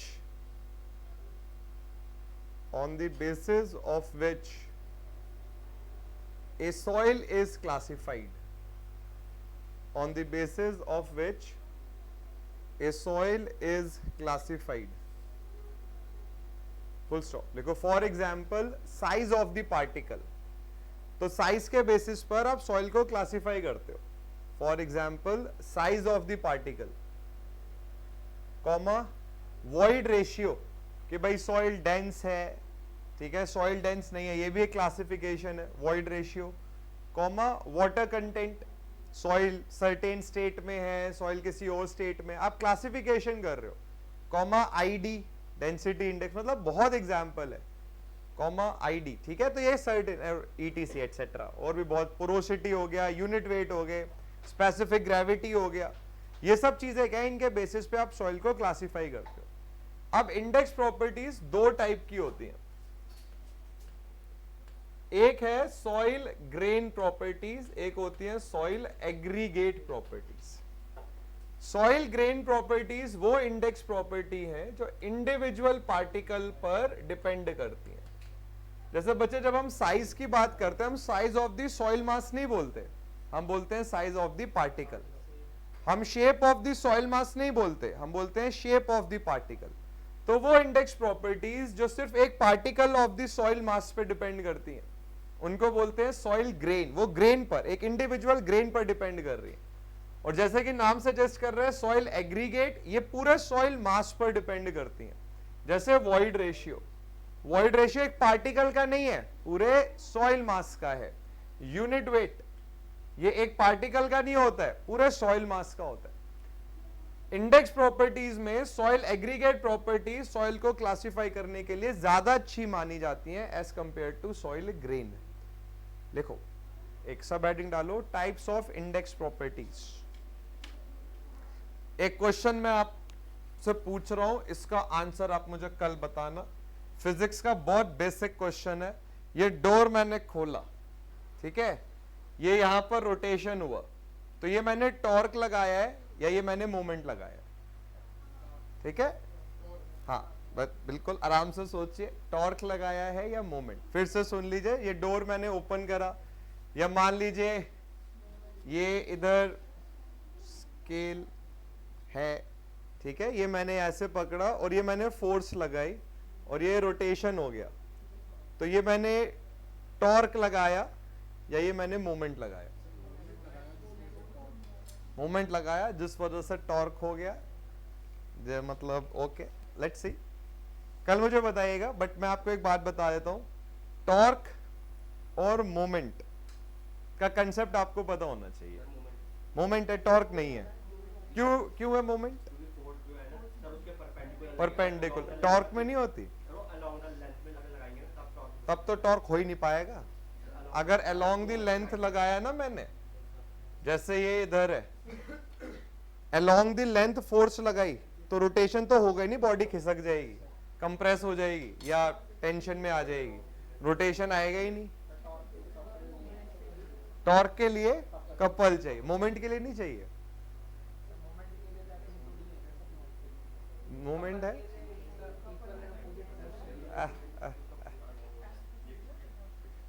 आराम से देखो, क्या है ना, ये इसलिए मैंने आपसे पूछा कि आप जो भी बुक पढ़ते हो या जो भी स्टैंडर्ड बुक आप उठा लो, आपको इसका आंसर नहीं मिलेगा। जिन बुक्स को आप पढ़ रहे होगे वो जब हम स्टूडेंट होते थे हमने पढ़ ली सारी, तो उनमें ये चीजें नहीं है। सिर्फ एक जगह आपको ये आंसर मिल सकता है, नेट पे। कहाँ ढूंढ रही थी? हाँ नहीं, मेरे पास तो है ही, तो वो तो मैं मतलब मेरे पास है, बट मैंने भी नेट से ही देखा है। तो क्वेश्चन आपको ऑब्वियस है, क्वेश्चन ये है कि इसमें मोमेंट लगेगा या टॉर्क लगेगा, क्योंकि मोमेंट और टॉर्क बहुत क्लोजली एसोसिएटेड होते हैं। आप इनमें कह सकते हो इनमें डिफरेंस है, बट बहुत छोटा डिफरेंस होता है, वो बहुत बड़ा डिफरेंस नहीं है, बट डिफरेंस है दोनों चीजों में।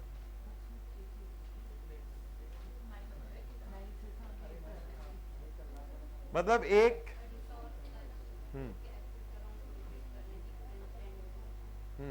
और मोमेंट। चलो मैं एक क्वेश्चन का आंसर दे रहा हूं, सुनो। इन्होंने एक बहुत वैलिड पॉइंट बोला कि सर जब स्टीयरिंग व्हील को मूव करते हैं तो टॉर्क लगता है ना, मोमेंट भी लगता है। अब मैं आंसर अभी इसलिए नहीं बताना चाह रहा हूं कि फिर क्यूरियोसिटी रहनी चाहिए, घर जाके ढूंढने। ये क्यूरियोसिटी एक बार अंदर आ गई ना सीखने की, तो फिर काफी कुछ सीखेंगे आप। हाँ वो नेशनल सिक्योरिटी का था वो, अभी आज बताऊंगा, थोड़ा सा अब क्या है, अभी तो टाइम है, नेशनल सिक्योरिटी का बताना है। बट ये कॉन्फिडेंशियल है, वीडियो बन रहे, बंद करनी पड़ेगी वीडियो, उसके बाद बताऊं। लिखो, इसका आंसर बताना कल मैं रखो। नहीं, चलो मैं बता देता हूँ तुमको। है हाँ तो मिलेगा नहीं ना, ऐसे सामने थोड़ा लिखा होगा कि मन में झांक लेगा कि अच्छा लड़की ये ढूंढने आई है, तो बता देता हूँ मैं। ढूंढ ले बेटा, नेट से भी नहीं मिलेगा ये, मैं बहुत ढूंढा। इतने कब से सिंसियर हो गए तुम लोग कि हम बहुत ढूंढेंगे। बता देता हूँ चलो मैं। देखो, टॉर्क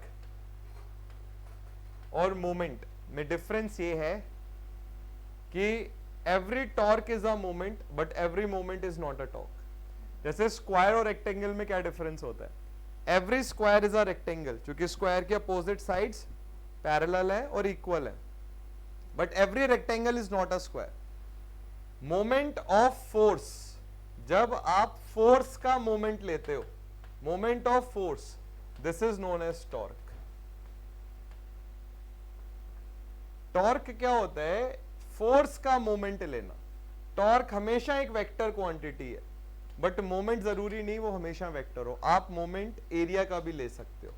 इवन जिसको आप सोम में बहुत यूज करते हो, आई, मोमेंट ऑफ इनर्शिया जिसको आप बोल रहे हो, ये मोमेंट ऑफ इनर्शिया नहीं होता है। स्ट्रिक्टली बोला जाए तो इसको बोलते हैं सेकंड मोमेंट ऑफ एरिया। जो बुक इसको सेकंड मोमेंट ऑफ एरिया नहीं बोल रही है, वो मतलब ऑथर ने बहुत ज्यादा रिसर्च अभी नहीं करी है, वो बस छाप छूप के कर दिया। मोमेंट ऑफ इनर्शिया के लिए मास होना चाहिए, बट ये है कि आप बोल देते हैं कि भाई ये है, तो ये सेकंड मोमेंट ऑफ एरिया है। तो जब आप मोमेंट लेते हो फोर्स का, तो जहां जहां आप टर्म मोमेंट बोल रहे हो, या जहां जहां आप टर्म टॉर्क बोल रहे हो वहां आप मोमेंट बोल सकते हो, कोई दिक्कत नहीं। बट जहां पर आप मोमेंट बोल रहे हो जरूरी नहीं आप टॉर्क बोलो, क्योंकि मोमेंट एरिया का भी होता है, मोमेंट स्केलर भी हो सकता है, मोमेंट वेक्टर भी हो सकता है। बट जब आप मोमेंट लेते हो फोर्स का तो ये बन जाता है टॉर्क, और टॉर्क वेक्टर होता है। टॉर्क हमेशा या तो आप बोलोगे क्लॉकवाइज है या एंटी क्लॉकवाइज है। तो जब मैंने आपसे बोला कि मैंने डोर खोला तो यहां पर क्या लगा, आप बोलोगे सर मोमेंट भी लगा और टॉर्क भी लगा, क्योंकि मोमेंट जब आप लगा रहे हो फोर्स का जो मोमेंट है उसी को टॉर्क बोलते हैं। तो जहां जहां टॉर्क, जैसे स्टीयरिंग व्हील का एग्जांपल है, स्टीयरिंग व्हील में मैं बोल रहा हूं टॉर्क लग रहा है, तो आप टॉर्क जहां बोल रहे हो वहां आप मोमेंट बिल्कुल बोल सकते हो। अब जैसे यहां पर हम मोमेंट ऑफ, ये सेकंड मोमेंट ऑफ एरिया बोल रहे हैं, आप इसके सेकंड टॉर्क ऑफ एरिया नहीं बोल सकते। तो जब आप मोमेंट लोगे किसी भी टर्म का तो वो मोमेंट है, बट जब आप मोमेंट लोगे फोर्स का, दिस बिकम्स टॉर्क। और ये देखो आपके दिमाग में आना चाहिए चीजें कि जब फॉर्मूला दोनों का सेम है, फोर्स इनटू परपेंडिकुलर डिस्टेंस, ठीक है, तो कुछ तो डिफरेंस होगा। ये क्यूरियोसिटी होनी चाहिए। जब तक ये क्यूरियोसिटी नहीं है फिर तो सब खाना पूर्ति वाली बात है कि एग्जाम आ रहा है पढ़ लो हो गया। जिस दिन ये आपके अंदर, और ये सिर्फ इधर नहीं, आपको डेली लाइफ में होना चाहिए। जीएसटी बढ़ रहा है तो क्यों बढ़ रहा है, क्या रीजन है, पेट्रोल बढ़ रहा है, पेट्रोल घट रहा है, गोल्ड महंगा हो रहा है, गोल्ड महंगा नहीं हो रहा है। जब तक आप इस तरीके से लाइफ को नहीं जीना शुरू करेंगे एवरेज रह जाएंगे, और एवरेज को कोई नहीं पूछता है। देखो दो ही लोगों को, दो टाइप के लोगों को इंसान जानते हैं, या जो बहुत एकदम टॉप पर है, बेस्ट, या वर्स्ट। वर्स्ट को इसलिए आप जानते हो क्योंकि आप मजाक उड़ा रहे हो उनका। जैसे ढिंचक पूजा, सिंगर है, मतलब लाजवाब सिंगर है। मतलब अभी मेरे दोस्त बता रहे थे कि इधर चाइना बॉर्डर पे 2-3 सोल्जर पकड़ लिए चाइना के, घुस गए थे इंडिया में, बहुत तोड़ा उनको, कुछ नहीं बोले वो लोग, हाथ बांधे उनके, हेडफोन्स लगा दिए और ढिंचक पूजा के गाने चलाए, सब बताया उन्होंने। तो ढिंचक पूजा को आप इसलिए जानते हैं क्योंकि जानते तो हो ना। तो सेल्फी मैंने ले ली, आज को 6 ग्रैमी अवार्ड मिले थे, 6 ग्रैमी सिर्फ इस गाने को। और बाकी गाने को तो अब मतलब इवन दुनिया कह रही है कि मत रिलीज करो, we are not prepared for this right now. और अब मान लो लता मंगेशकर, आप उनको भी जानते हो, वो एकदम टॉप पर है। अभी जो बीच में एवरेज है ना, इसको कोई नहीं जानता। तो इसलिए या तो आपको ढिंचक पूजा बनना है तो कुछ भी मत करिए, मजाक उड़वाइए अपना, कोई दिक्कत ही नहीं है, या फिर बहुत मेहनत करिए कि आप एकदम लेवल पर हैं। तो आपके अंदर एक क्यूरियोसिटी होनी चाहिए कि इन चीजों में फर्क है, वरना वो तो सब ड्रामेबाजी तो चल ही रही है, आओ 4 फॉर्मूले लिखो तो न्यूमेरिकल करो और चले जाओ। आप इससे ज्यादा आगे नहीं जा पाओगे लाइफ में। होता ना एवरेज लाइफ, एवरेज सैलरी, बस खत्म, सुबह जा रहे हैं शाम को आ रहे हैं, बस हो गया, भिंडी ले आना, कद्दू ले आना, बस जीवन इधर ही निपट गया। लिखो types of index property. First लिखो soil grain properties. Soil grain properties, इसमें लिखो these index properties depend on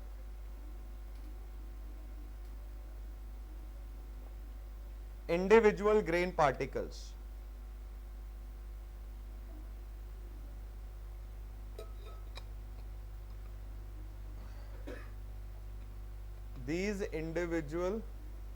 These grain properties depend on individual soil particles.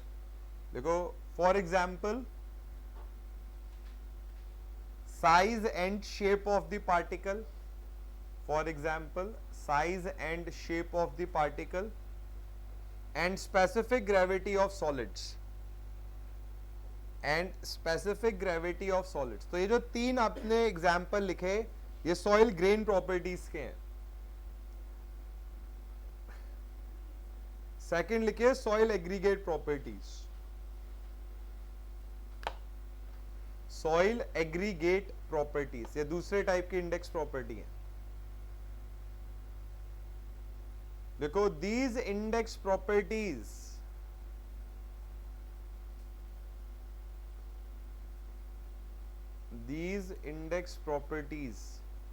depend on the entire soil mass. These index properties depend on the entire soil mass. Full stop लिखो. For example, void ratio, comma unit weight, comma ID, etc. अब बच्चों इसमें हमने एक particular चीज पढ़नी है. Heading डालिए shape of the particle. Size के बारे में हम पढ़ चुके हैं, स्पेसिफिक ग्रेविटी पढ़ चुके हैं, सॉइल एग्रीगेट के पैरामीटर्स पढ़ चुके हैं. हेडिंग डालिए शेप ऑफ द पार्टिकल. तो बच्चे सॉइल पार्टिकल 3 शेप्स दिखा सकते हैं. पहली होती है बल्की, दूसरी है फ्लेकी, तीसरी है निडल, जिसको इलोंगेटेड भी बोलते हैं. देखो ए सॉइल पार्टिकल में शो फॉलोइंग शेप्स. ए सॉइल पार्टिकल में शो फॉलोइंग शेप्स.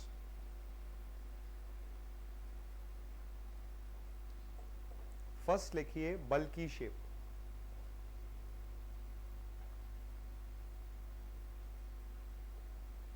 बल्की शेप. देखो बच्चे बल्की शेप में क्या होता है, जो 3 डायमेंशन है लेंथ विड्थ हाइट, ये ऑलमोस्ट इक्वल होते हैं. लिखो लिखो फॉर दिस शेप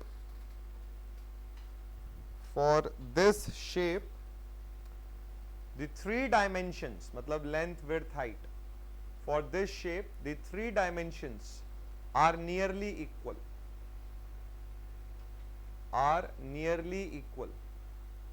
जैसे अगर आप ग्रेवल देखो तो ग्रेवल के डायमेंशंस ऑलमोस्ट सेम होते हैं.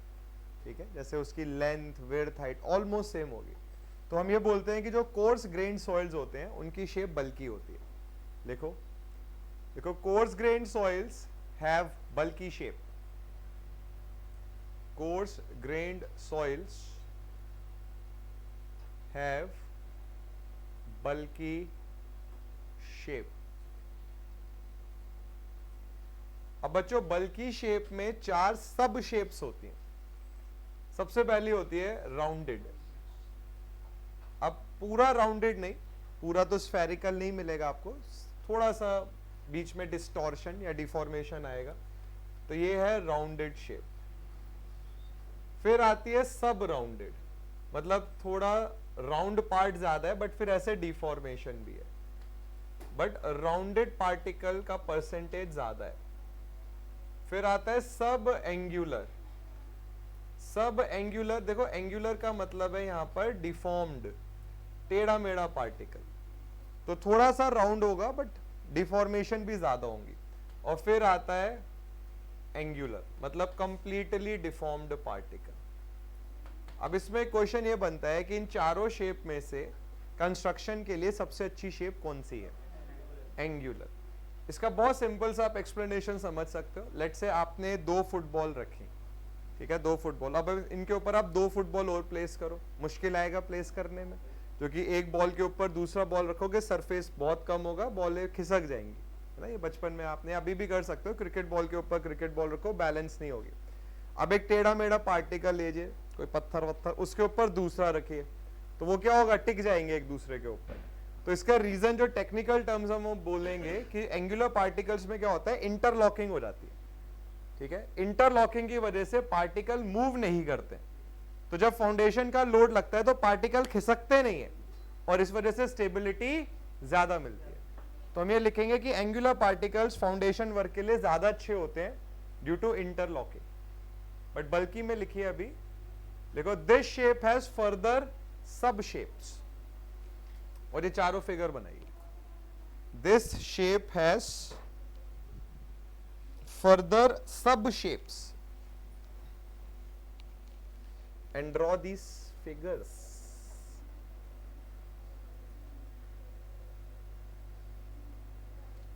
आप ATZ में आ चुके हैं. You know ATZ? You know Z? What is Z? Z. Americans don't say Z. they say Z. ATZ is any time test zone. अभी किसी भी दिन किसी भी टाइम पे टेस्ट हो जाएगा, क्योंकि अब आपने सब्सटेंशियल कोर्स पढ़ लिया है और जब वीडियो भी बन रही है तो जब आंखों से आंसू निकल रहे होंगे ना, एक आंख से और एक से खून, वो भी वीडियो बनेगी इसके, तो घर पे जाके रिवीजन स्टार्ट कर दीजिए। बेटे आपका नाम राहुल, राहुल एकदम नया बच्चा, तो राहुल को छोड़ देता हूं मैं कि ये टेस्ट नहीं दिया, ठीक है। बाकी सब बच्चे पुराने हो गए हैं, जिनका जो छूटा है उसको कवर करो कि सर मैं तो आया नहीं था, मेरा छूट गया, तो छूट के कवर करिए उसको और फिर टेस्ट लिया जाएगा आपका। लिखिए नोट करके,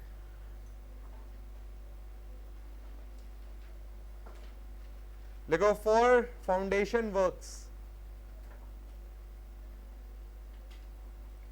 for foundation works, angular shape is most suitable. For foundation works, angular shape is more suitable because due to interlocking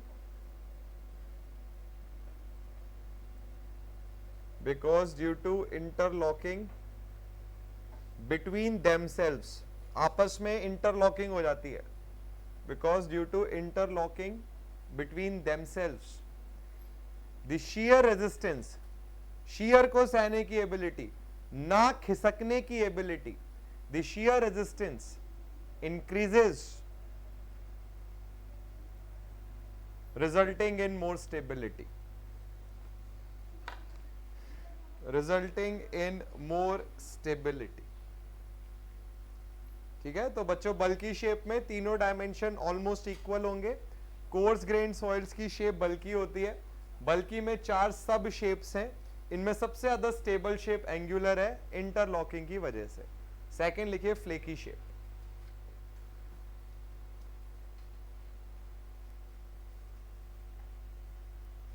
बच्चों फ्लेकी शेप में क्या होता है, कोई 2 डायमेंशन तीसरे डायमेंशन से बहुत बड़े होते हैं। कोई एग्जाम्पल देना चाहेंगे? कोई फिगर आपने कभी अपनी लाइफ में देखी हो कि 2 डायमेंशन किसी तीसरे डायमेंशन से बहुत बड़े? रेयर चांस है देखा हो, बट क्या पता देखा हो। जो मैं आपको एग्जाम्पल बोलूंगा हो सकता है आपने कभी सुना भी ना हो, but at least give it a try. है बोर्ड, चलो बोर्ड इन्होंने बोला कि भाई 2 डायमेंशन तीसरे डायमेंशन थिकनेस से ज्यादा है। नहीं सही बता, सही बोला उसने। जैसे पेपर फर्स्ट टाइम सुना होगा, अबे आसपास देख नहीं पा रहे हो तब से, पेपर बोर्ड देख लिया है कि हाँ हाँ अच्छा सही, तो क्या पेपर नहीं दिख रहा है, यहां है पेपर। पेपर के 2 डायमेंशन ये, एक डायमेंशन ये और एक डायमेंशन ये, तीसरे डायमेंशन से बहुत बड़ा है। तो फ्लेकी शेप में क्या होता है, 2 डायमेंशन तीसरे डायमेंशन जैसे थिकनेस आ गया यहां पर, उससे बहुत बड़े हैं। जो क्ले होती है वो फ्लेकी शेप होती है। अब फ्लेकी शेप में एक और प्रॉपर्टी होती है, आई होप सही दिखे ये। अगर आप फ्लेकी शेप पार्टिकल को वाटर में ड्रॉप करो तो वो वर्टिकल सेटल नहीं होते हैं, वो ऐसे तैरते तैरते सेटल होते हैं। तो इनका सेटलमेंट पढ़ना बहुत मुश्किल काम होता है।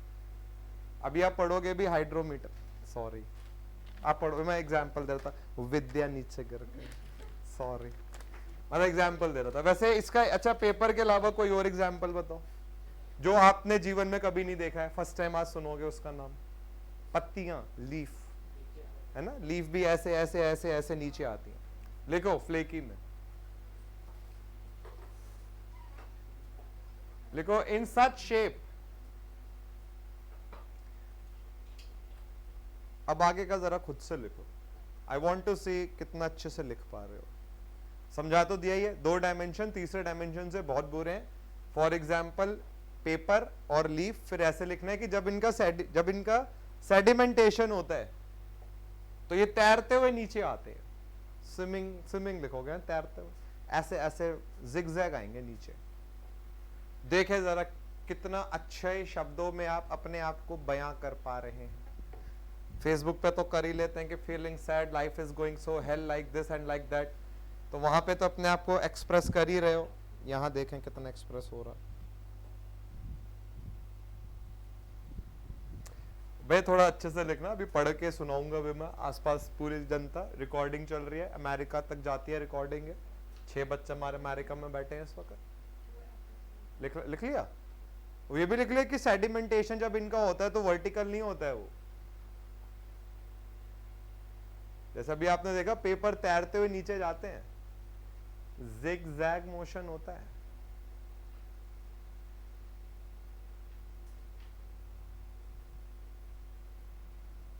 लिख लिया? लगभग 99% लोडिंग हो चुकी है, 1% रह गया। लिख लिया बेटे? लिख ले बेटे, लिख ले, चेक करो। भाई मेंस का पेपर लिखना है तुम लोगों ने, मेंस कैसे लिखोगे? सेडिमेंटेशन वर्टिकल नहीं होता है, पार्टिकल ऐसे तैरते हुए नीचे आते हैं ऐसे। लेट से ऐसे जिगजैग तो ये होता है, बट ये मोशन है। लिख लिया?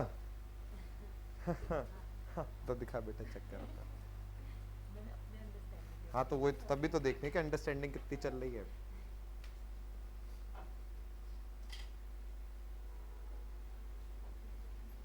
ना सही लिखा, गुड, सम्मानजनक है, it's not bad, it's in fact good.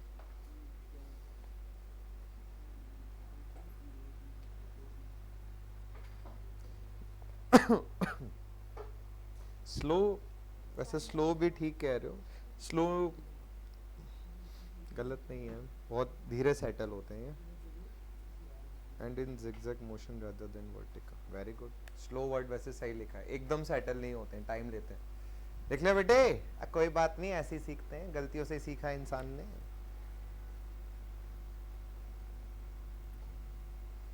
Are much greater. बेटा चेक करा। Any two dimensions of the particle is much greater, लिखे, काफी बड़ा होता है, is greater than, is much greater than third dimension. It shows differentials। भाई साहब, ये differential zigzag क्या होता है भैया? इतनी हाई फाई, ये कहाँ से क्या आ गया ये? सेटलमेंट, ये क्या है? कौन सा वर्ड है ये? अच्छा, when drop in water under gravity।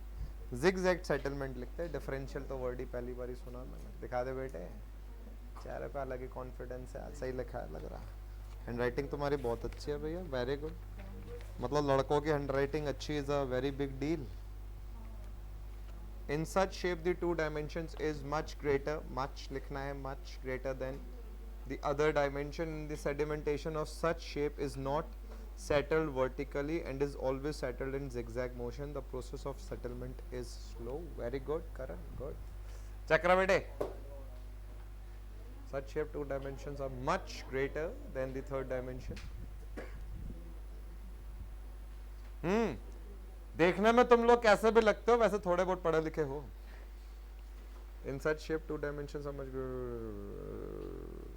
no, very good। ला बेटा चेक करा दे बेटे।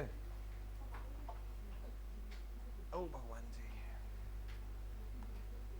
टू डायमेंशंस लिखिए, साइड्स नहीं, are very much greater than third dimension and in the settlement of particle in water is not vertical but it settles in zigzag। Good, दे दो बेटे उसको। ठीक है बच्चों, सम्मानजनक लिखा, इसलिए मैंने आपसे लिखवाया कि आपने मेंस देना है भाई। मेंस में कई जगहों पर आपको अपनी खुद की लैंग्वेज भी लिखनी पड़ती है, तो ये आदत होनी चाहिए लिखने की। और सिर्फ बात मेंस एग्जाम की नहीं है, जब आप नौकरी में जाओगे बहुत सारे आपने डॉक्यूमेंट्स बनाने होंगे, आपसे रिपोर्ट्स मांगी जाएंगी। तो देखो बात इंग्लिश की नहीं है, इंग्लिश तो टाइम के साथ सुधर जाती है कि फर्स्ट फॉर्म ऑफ वर्ब आएगी, सेकेंड फॉर्म ऑफ वर्ब आएगी, ग्रामर तो टाइम के साथ इंप्रूव होगी, बट आपको ये पता होना चाहिए कि लिखना क्या है, कॉन्फिडेंस होना चाहिए। ग्रामर इश्यू नहीं है इंजीनियरिंग में, ठीक है। मान लीजिए जैसे शुड के साथ फर्स्ट फॉर्म ऑफ वर्ब आनी चाहिए और आपने सेकंड फॉर्म ऑफ वर्ब लिखी है, तो टाइम के साथ ही आप सब सीख जाओगे कि कौन सी वर्ब आएगी, क्या आएगा। बट आपको पता होना चाहिए कि लिखना क्या है। आप इंजीनियर हैं तो टेक्निकल टर्म्स की जरूरत होनी चाहिए, टेक्निकल टर्म्स जरूर आनी चाहिए। तो आपने ये लिखा है, मेक श्योर यही लिखा हो आपने कि in such shape any two dimensions are much greater than the other dimension. फिर क्ले हैज फ्लेकी शेप, इसको अंडरलाइन करिए, ये एग्जाम में एज इट इज आता है कि क्ले की शेप क्या होती है। Clay has flaky shape. फिर जैसे अभी आपने देखा पार्टिकल में ये एकदम सेटल नहीं करते वर्टिकली, ये ऐसे तैरते हुए घूमते फिरते आते नीचे। तो their settlement is not vertical, इनका सेटलमेंट वर्टिकल नहीं है, एकदम नीचे नहीं आते स्ट्रेट लाइन में। They settle in a zigzag motion, zigzag motion में सेटल होते हुए आते। ठीक है, लिख लिया बच्चों सबने? मेक श्योर यही लिखा हो, क्योंकि खुद से लिखा है। और इस पे ऐसे लिख देना ब्रैकेट में कि खुद से लिखा है। किसी ने पढ़ ले कहेंगे टीचर ने कितनी खराब इंग्लिश लिखवाई है, मेरे बेइज्जती होगी प्लीज। ठीक है, लिख लो इसको, खुद से लिखा है मैंने, मेरी अपनी ये उपज है। अब लिखो तीसरा निडल शेप या स्लैश इलोंगेटेड।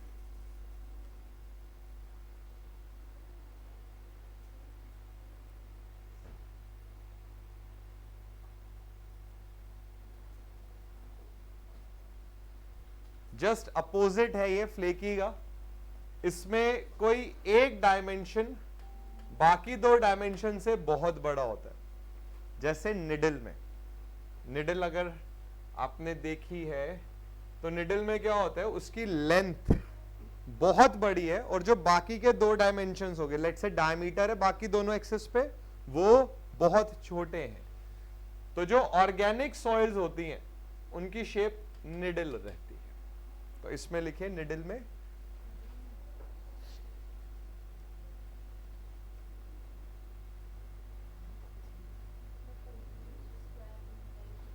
है square needle, square beam type, square column, elongated ही तो है। सही बात है, अगर लेंथ बहुत ज्यादा है क्रॉस सेक्शन से। लिखो, देखो, इन such shape any one dimension is much greater, in such shape any one dimension is much greater than the other two.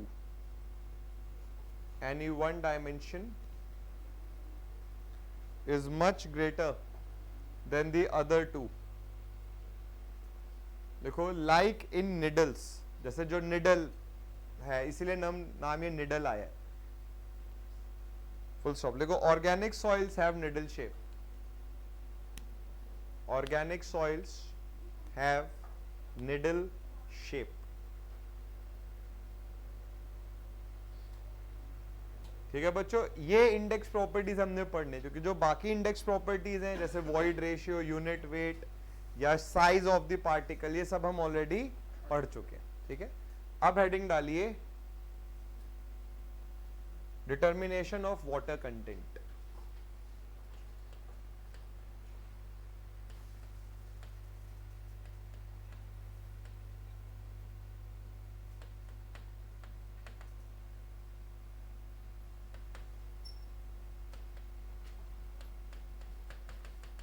अब जैसे आप देख रहे हो वाटर कंटेंट बहुत इंपॉर्टेंट है पता होना, क्योंकि आप सॉइल की अगर स्टेट पता करोगे तो उसमें वाटर कंटेंट का बहुत इंपॉर्टेंट रोल है।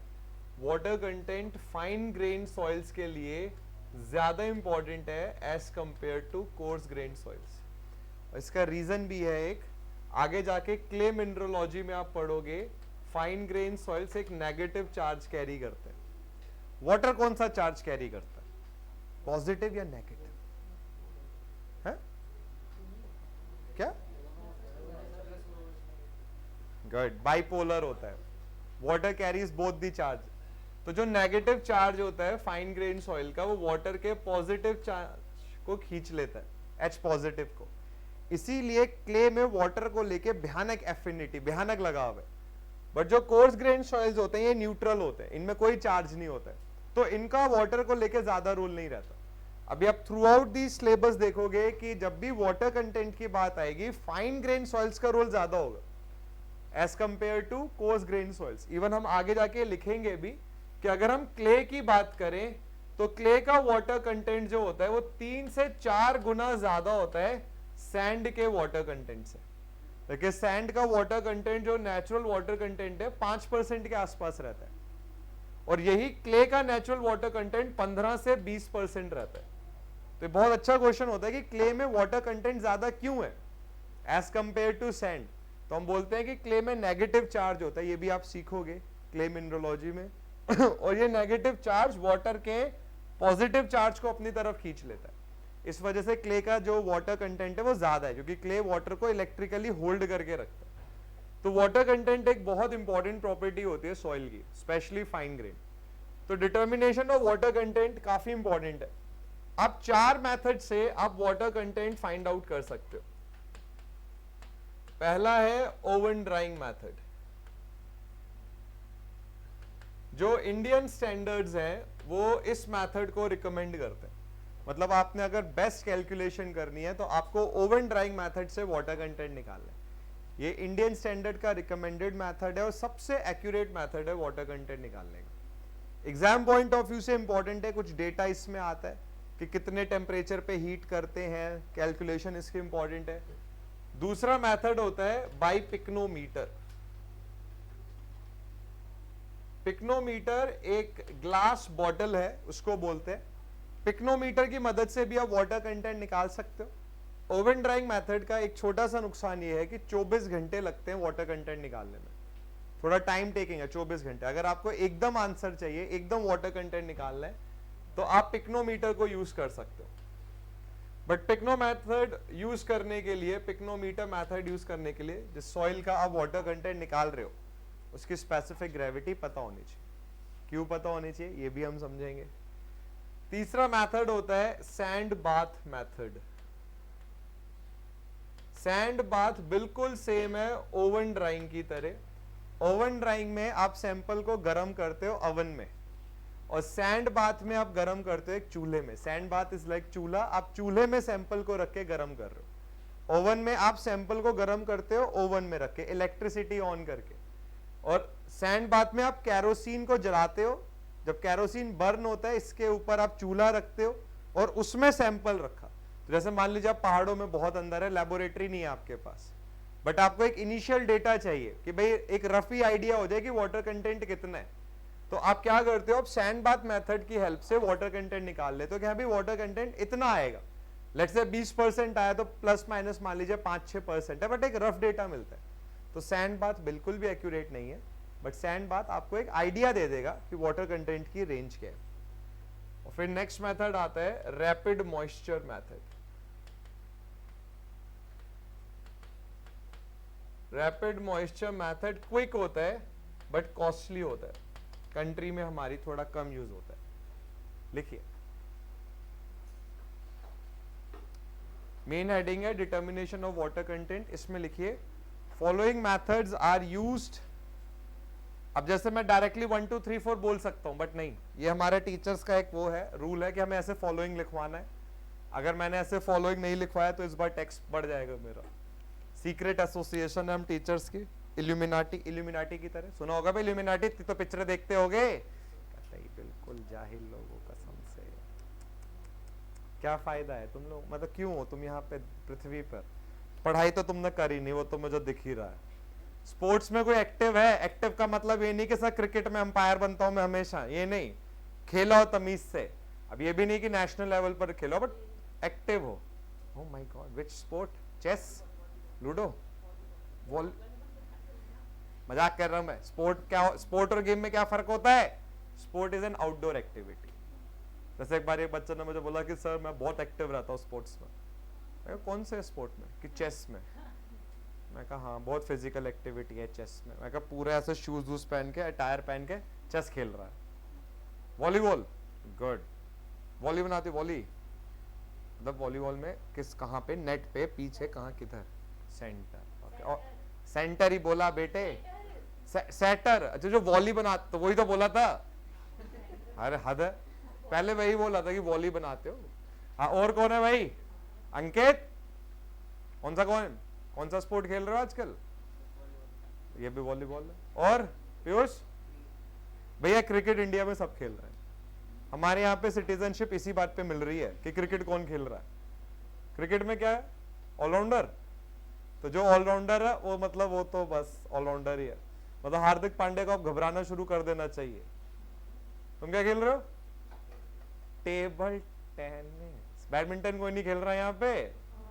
ऐसे बोलना नहीं चाहिए कभी भी, अपना ऐसे ऐसे फ्लॉन्ट नहीं करना चाहिए, अपने तारीफ कभी नहीं करनी चाहिए। कॉलेज का कैप्टन था बैडमिंटन टीम का मैं, ITBHU गए खेलने हम, सेमीफाइनल में हारे, मतलब नेशनल लेवल का टूर्नामेंट था वो, मतलब I was good. Even Pacific में बैडमिंटन कोर्ट है ना 4, अभी तक हरा नहीं पाया कोई वहां पे। निशान सर है ना, निशान सर जो आए थे, हरा दिया था मैंने उन्हें, दोबारा नहीं हराया मैंने, अगर सैलरी कम कर देंगे तो हार जाता हूँ मैं आजकल, क्या ठीक है कोई बात। तो बैट स्पोर्ट खेलिए, sport is very good for your mental activity, अच्छा होता है। स्पोर्ट खेलेंगे बॉडी फ्रेश रहेगी आपकी। लिखिए क्रिकेट में कोई अंपायर नहीं है यहाँ पर, अंपायर का भी काफी फिजिकल एक्टिविटी होती है भाई।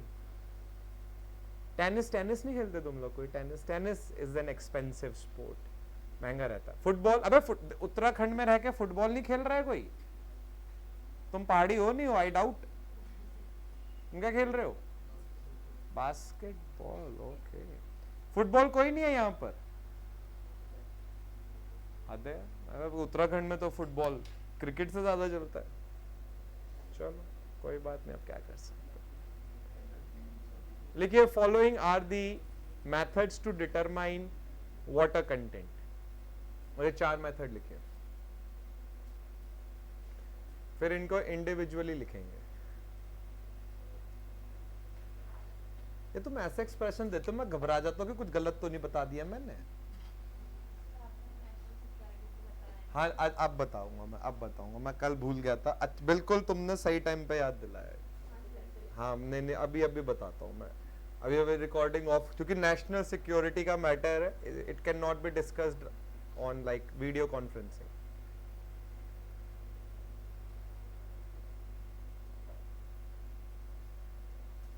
ये लिख लीजिए, कल इनको हमने पढ़ना है। इसमें ओवन ड्राइंग बहुत सिंपल है, पिग्नोमीटर थोड़ा समझने वाला प्रोसेस है, फिर जो नीचे के 2 प्रोसेस है वो एंटायरली थ्योरेटिकल है।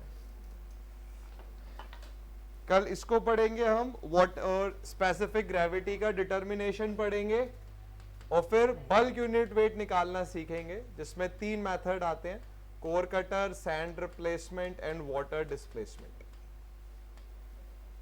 कोशिश करेंगे कि बाय दिस वीक एक सब्सटेंशियल पार्ट खत्म कर ले, ठीक है? मतलब सीव एनालिसिस और हमें पढ़ना है, वो इंपॉर्टेंट है। जब हम सीव एनालिसिस पढ़ लेंगे होपफुली परसों, तो आप ये मान सकते हो कि 25% सिलेबस आपका हो जाएगा। भाई सब्जेक्ट काफी बड़ा है, तो रजिस्टर बंद हो चुके हैं, क्वेश्चन से मतलब नहीं है। अब क्वेश्चन दूंगा मैं, रजिस्टर खोलो भाई, रजिस्टर बंद कर दी। हाँ तो टाइम तब होगा जब मैं बोलूंगा, वो भी बताऊंगा मैं, खोलो तो कॉपी। अंगड़ाइयां ले लड़के, कसम से योगा कर लो सारा आज इधर ही। हाँ तो but as it is a national security issue, तो हमें